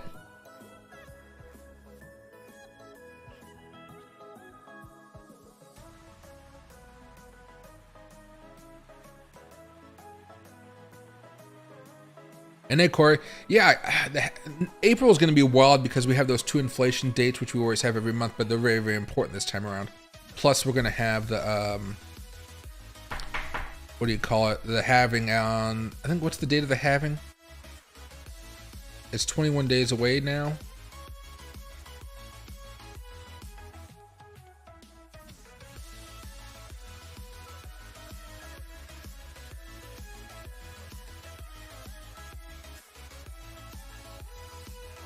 April 19th, and I come back on the 17th of April. So yeah, I'll be back from Vegas in time for the halving. You know there's going to be some volatility there. You just know there is.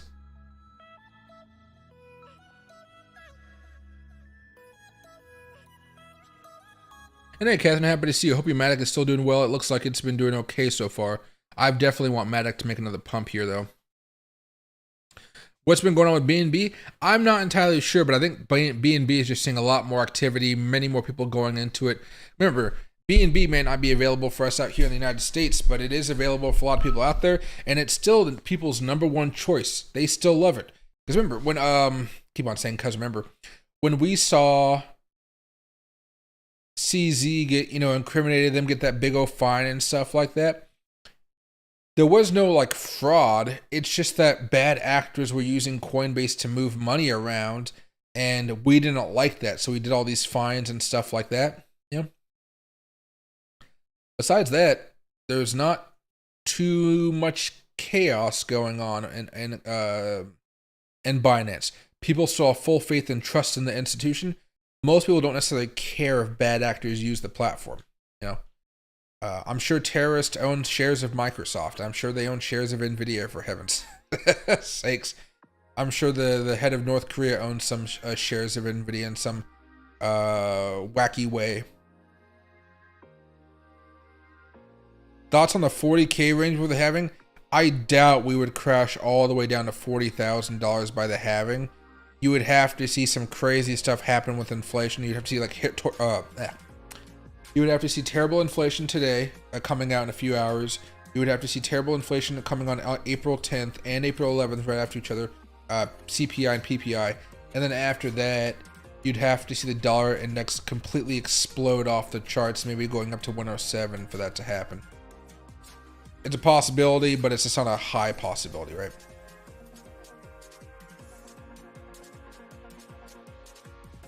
You're fresh out of fried rice. I just got some fried rice today from Trader Joe's. I'm going to put on a pan here eventually and make some, maybe with some avocado oil or something. I'm not even entirely sure. Hey 11, basically when options expire, it just means more liquidity. It means more volatility. You never know technically if it's going to make it move up or down. Right now, Bitcoin is a little bit more bullish on the upside. We're kind of teetering on the 4-hour chart where things is causing people to have some concern. You're also seeing things like Ethereum break down ahead of time, which is kind of like, uh-oh, wonder what's going on there. I think even Solana is at a level of support right now. I think we looked at it a few seconds ago. Yeah, Solana is at a level of support here too. All right. So you're seeing a whole bunch of patterns and a lot of stuff at support. Perhaps you're looking at something of a breakdown today, of which case they just go for these higher lows down the road and then a breakout sometime in April. But you are going to see a lot more volatility. So far today, we haven't seen anything out of the ordinary. We're still like, we went up a while ago, we went down. This is all typical daily movement, nothing crazy happening right now. I know we're focusing on this bit of the chart just so it actually, I don't get too much stuff scrunched up, but nothing has really happened today. Bitcoin's down 1.26%. Maybe we'll go down 3 or 4% by the end of the day, but it won't be something incredibly crazy if we do.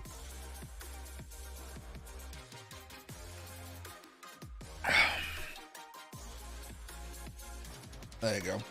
History says up for after the halving. I would have to agree, dude. You are all over the place.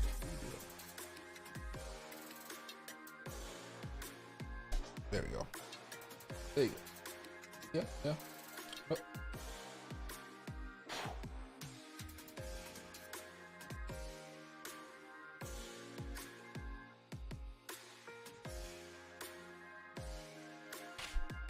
Oh shit. Yeah, huh? And he still dropped it. All right. Got to straighten out my shirt.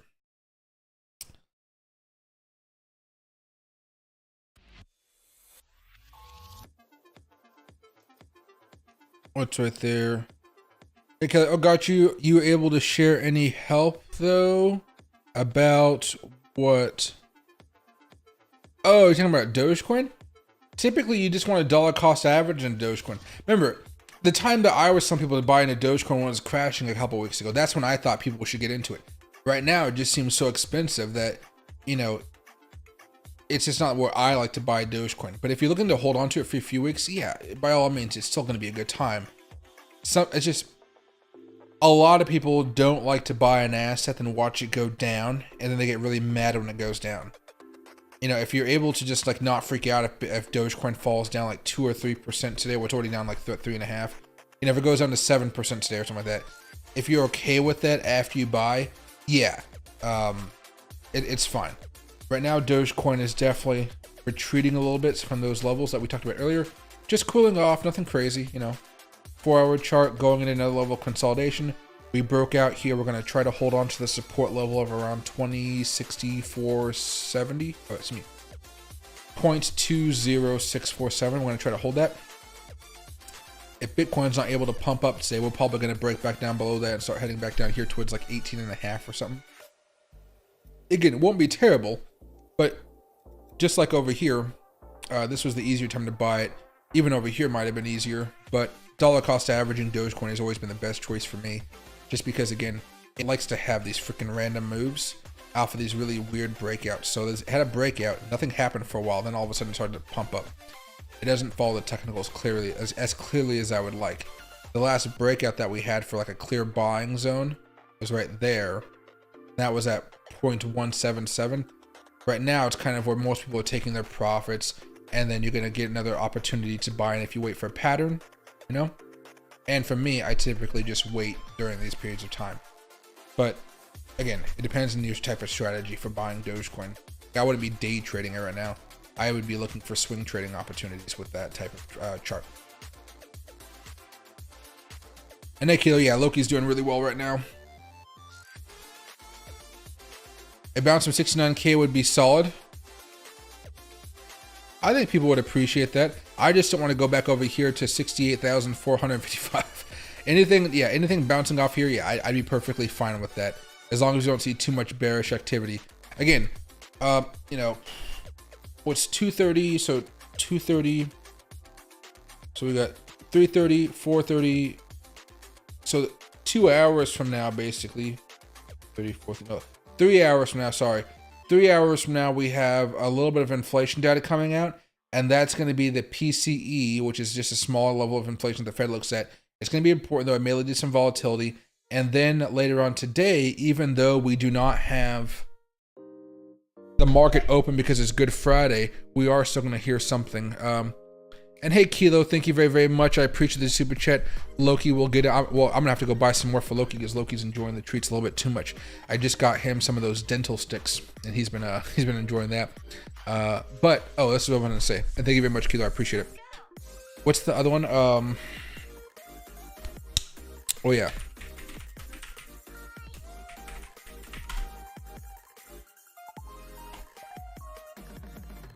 Jerome Powell is going to be talking today. Friday. No. 29th. Yeah, there we go.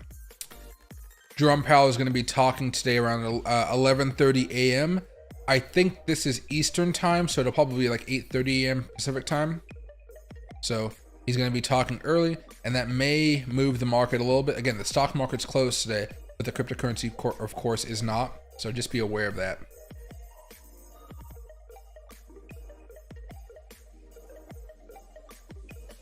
Bitcoin Cash.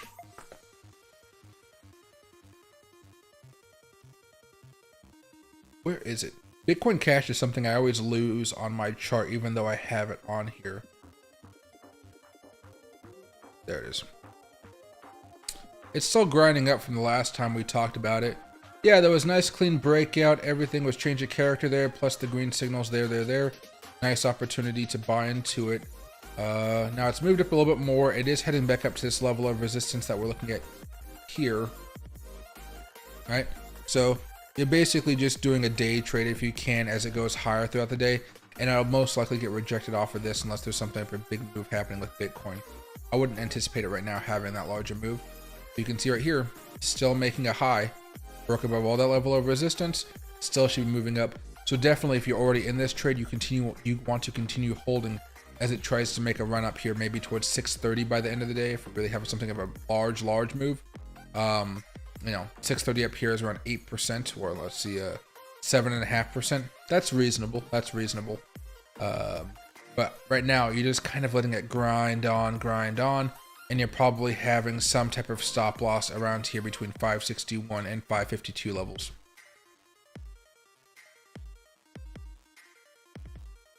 There we are.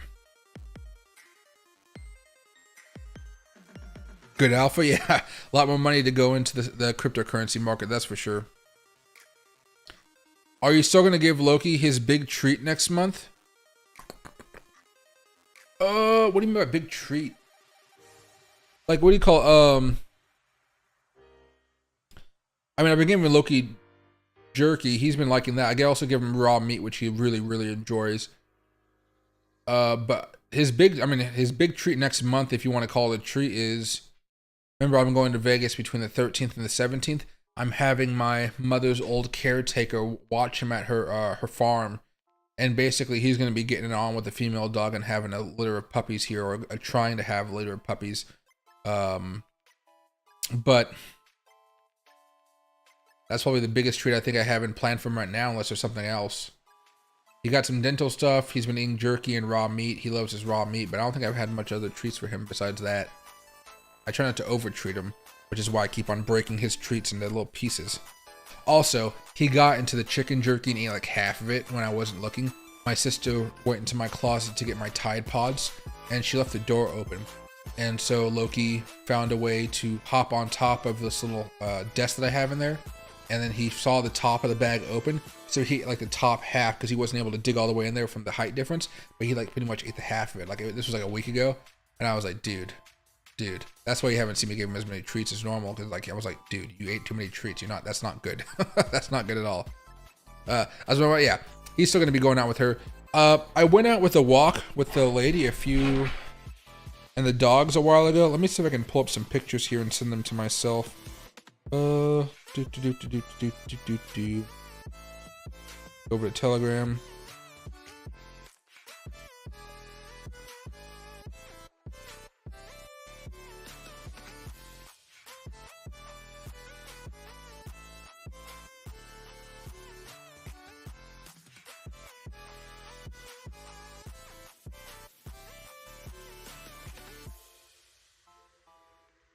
See, try and think.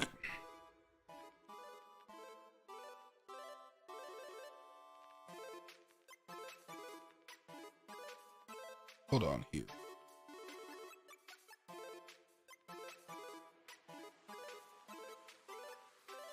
I'm gonna see if I send these to a deleted account on Telegram, if it actually just makes it easier to show you guys.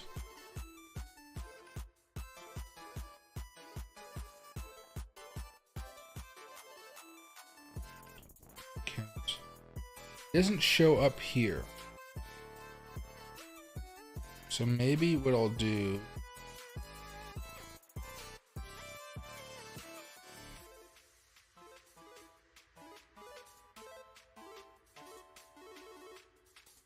here's what I'll do. This Nella person.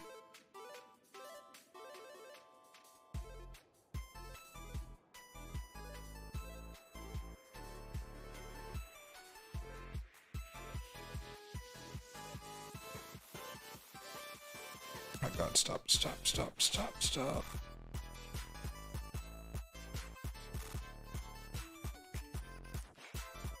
All right, let's see if that worked out here.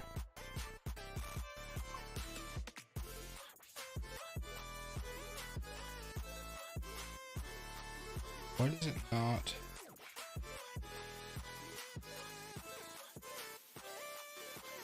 Can I at myself in this?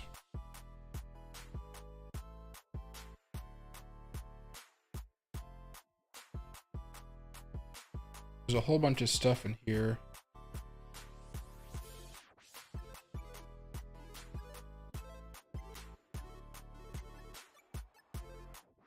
Oh.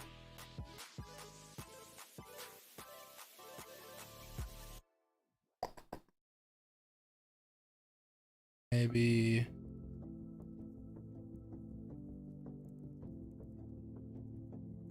Chelsea. I don't know. It just, nothing's coming over.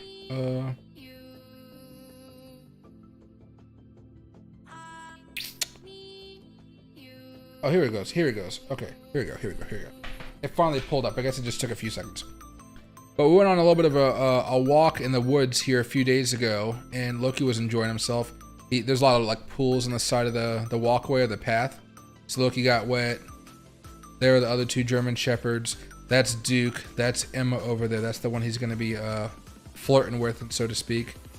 Let's go over here. There you go. I know it's kind of hard to see, but yeah, it doesn't. Zooming in doesn't make this look any larger. I think that's Duke right there. Loki getting dirty, of course. There's Duke in the background as well. Loki just, again, in the pool. He likes to get wet. And there's him and Emma right there. They're having a good time swimming around and jumping around. So it was really, really fun. I enjoyed walking out with them. It's a nice sunny day. I could always use the exercise, of course. So it was nice just to have Loki out there. Really fun time.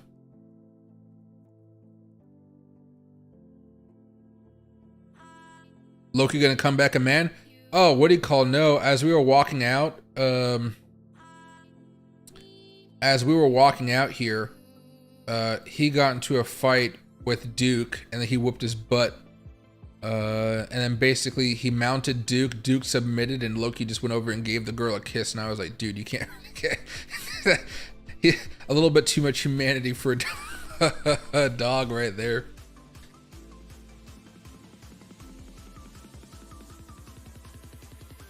And hey, Rob, I know there's no certainty in crypto, but if somebody wanted to hold for a month and want to get 30 or 50% profit, what would you hold?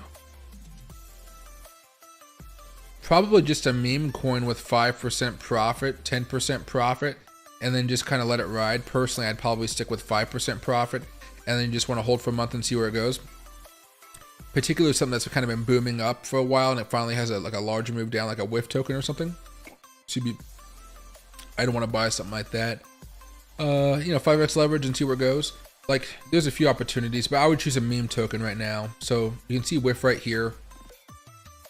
This is the 4-hour chart. Had a breakout. So far it pumped up all the way up here, 43%. That's even without the leverage. But if you just wanted to trade up here to that next level of resistance, that 16% times 5. What is 16 times 5? I don't know, but 30 plus 30 is 60, like 75% or something like that. So it works out pretty well. You just have to be able to sell and not hold on too long. Typically people might buy over here. Instead of selling over here, they might sell right here because they're hoping it goes up, like, oh, it's fucking over. Then they sell and then it goes up again. But that's one way. You could also go with like something like a Miro. This, I go to daily chart. Actually, this chart doesn't really give you too much information here, but you can see, I guess, a slight breakout or breakdown. Oh, it hasn't broken out yet. It's almost there. that might be your next one if it actually does break out. Floki had a breakout, wasn't too crazy because of the bearish momentum here, but still, it went higher on the 4-hour chart there. Yeah, I guess if you bought that, could have moved a little bit higher. What was that? 5x.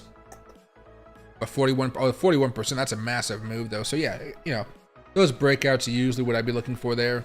Just sell when you feel you reached enough profit, but if you don't be too greedy about it. Looks like there's some large shorts coming in here for Bitcoin right now. There you go. They're trying to push us down a little bit more.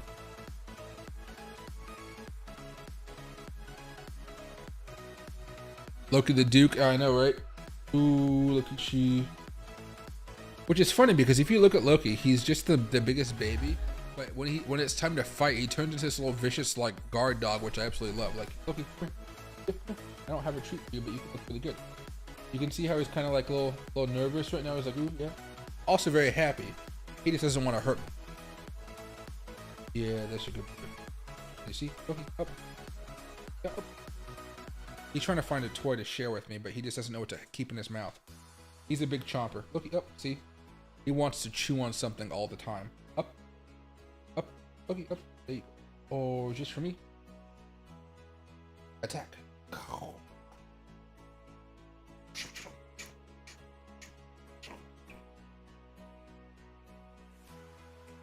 Trying to be gentle for me? Yeah, see, he doesn't even want to bite my hand. He'll bite anybody else but me. He just won't bite me. If I'm playing with him with my sister, and I'm the one rubbing his tummy, and he's like, bro, I want to bite something. He'll look at my hand. He'll be like, no, I don't want that. He'll go and bite my sister's hand. Not in a mean, like, I'm trying to hurt you way, but just like actually try to gnaw onto it. He just can't do it. he has to think about it. And hey, Japan Bikers, happy to see you, man. What's your thoughts on Velo? Velo, hey Dante. Let's go over here. 627. Very, very, very low market cap, so it's going to be extremely risky to hop on here. It's up a little bit for the today. That's nice to see, though. As far as the X account, let's check it out. 78,000 followers, looks pretty good.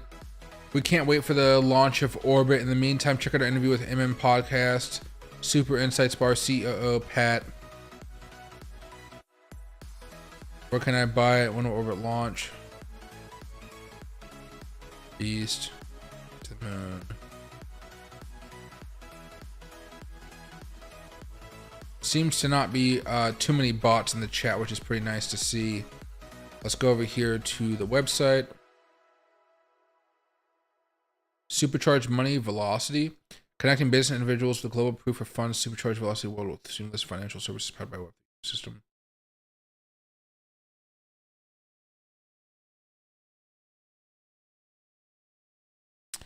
Farming. Okay, there's a few other things probably doing this. Hopefully they have a better mousetrap, right? But because there's a low market cap token, you're probably going to see some results there. But as far as the token is concerned, let's see if it's actually on. Let's go to KuCoin perhaps. There we go. I mean, this thing is really just taking a little bit of a hit here because of what Bitcoin's been doing. Continuing to move higher. That's nice to see. Still making higher highs here on the last few months.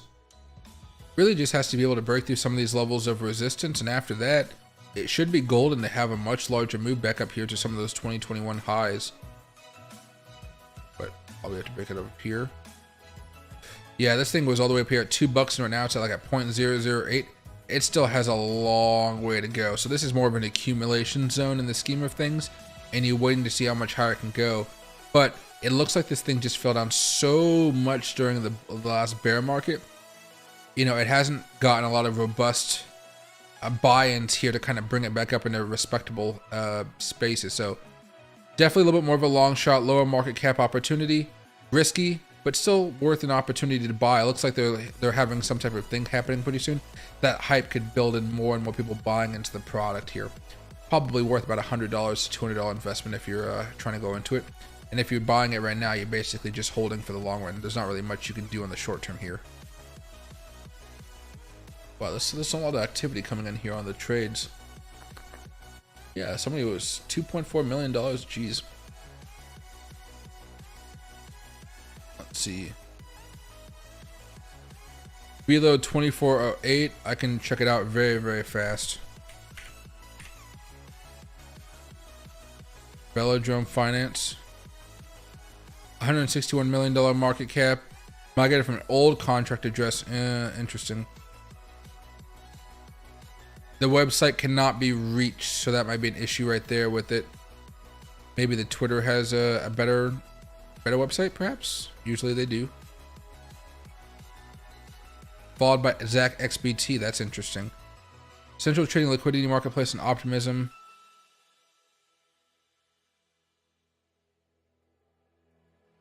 Okay.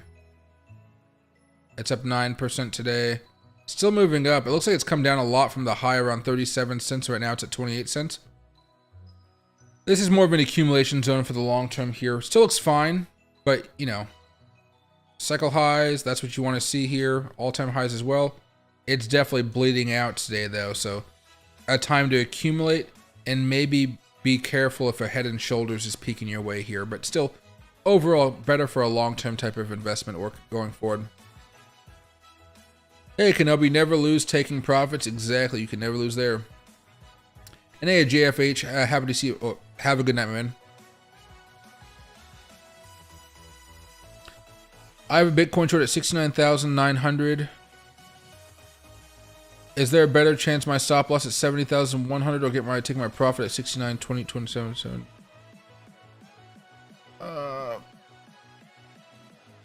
Is there a better chance at my stop loss? 69,277. Stop loss is at 70,100.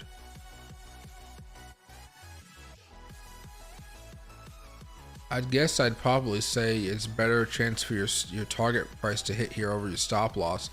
Right now, you're just really worried about this right here, you know, because you're looking at 69,277. It has to break down below this right here first. That's the big trial right now. Let me just draw a little horizontal line on here for you. That's the goal right now. So you're probably going to be looking at a little bit more of a longer consolidation period, hoping for a lower high, not a higher low. I mean a higher high.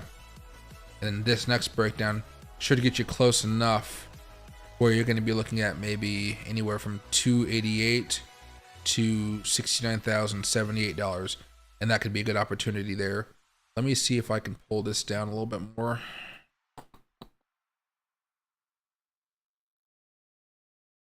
And there's none there. We're fine. Right there is 69. So yeah, that's that next level of resistance. You're at 277, which is above this a little bit, which is kind of nice. Which is, yeah, I would say that's fine. Yeah, just give it some time though. It looks like the bearish move is definitely going to be the better one over the stop loss move. Or you can even see it right now, still coming down a little bit more. Just give it time to try to break through some of those walls. Here, let me. What's the 1 hour level? Or is it already breaking down below that? Oh, I want to see. Yeah, it's already breaking down below that, so don't worry right now.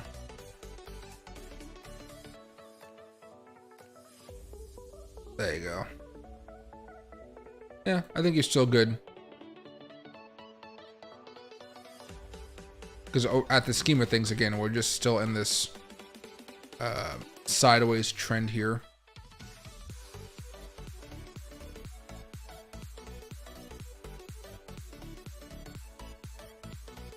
Weekly targets around $63,000. You're probably going to see people try to short this back down if they're lucky. Again, typically we would probably have a breakdown here, then consolidate, try to make a higher high here and make a move. But the scary part about this is if inflation starts to get bad over the next few weeks, that's where things really start to take a big rough and tumble. But again, everything we're doing right now is basically just the same sideways stuff we've done. If you guys want to see something of a larger move, we're going to have to break back down below the 20-day moving average. And right now that's kind of around 68,379. So maybe if we have bad inflation today, maybe we retest that level. So we'll keep a close eye on it. Yeah, no worries, Clear. Happy to help you out. All right, but okay, buddy, I'm going to go to bed right now. It's like 3 a.m. in the morning my time, and I definitely need to get some sleep so I can actually stream with you guys tomorrow. Overall, Bitcoin right now is going more sideways. The daily charts are still more mixed, so I want you guys to understand that right now. The 4-hour charts are turning bearish at this point in time, as we've already been talking about. The 2 hour has been bearish. The 1 hour has been bearish for a hot minute, all the way since 1 o'clock in the afternoon. But ultimately, we really haven't made something of a large move. Even today, Bitcoin is only down 1.5%. It's not really a lot. I think what you guys are going to be looking and watching is specifically with altcoins. So just be patient. Make sure that your trades are working out in your favor. Careful of some volatility that may come out in a few hours. We have out here in America, we have some inflation data coming out at 5:30 a.m. Pacific time or 8:30 in the morning Eastern time. And then we also have Jerome Powell speaking today. He's going to be doing that, I think, around 8:30 in the morning Pacific time. So just keep an eye out for that. You'll probably see Bitcoin shaking a little bit through that.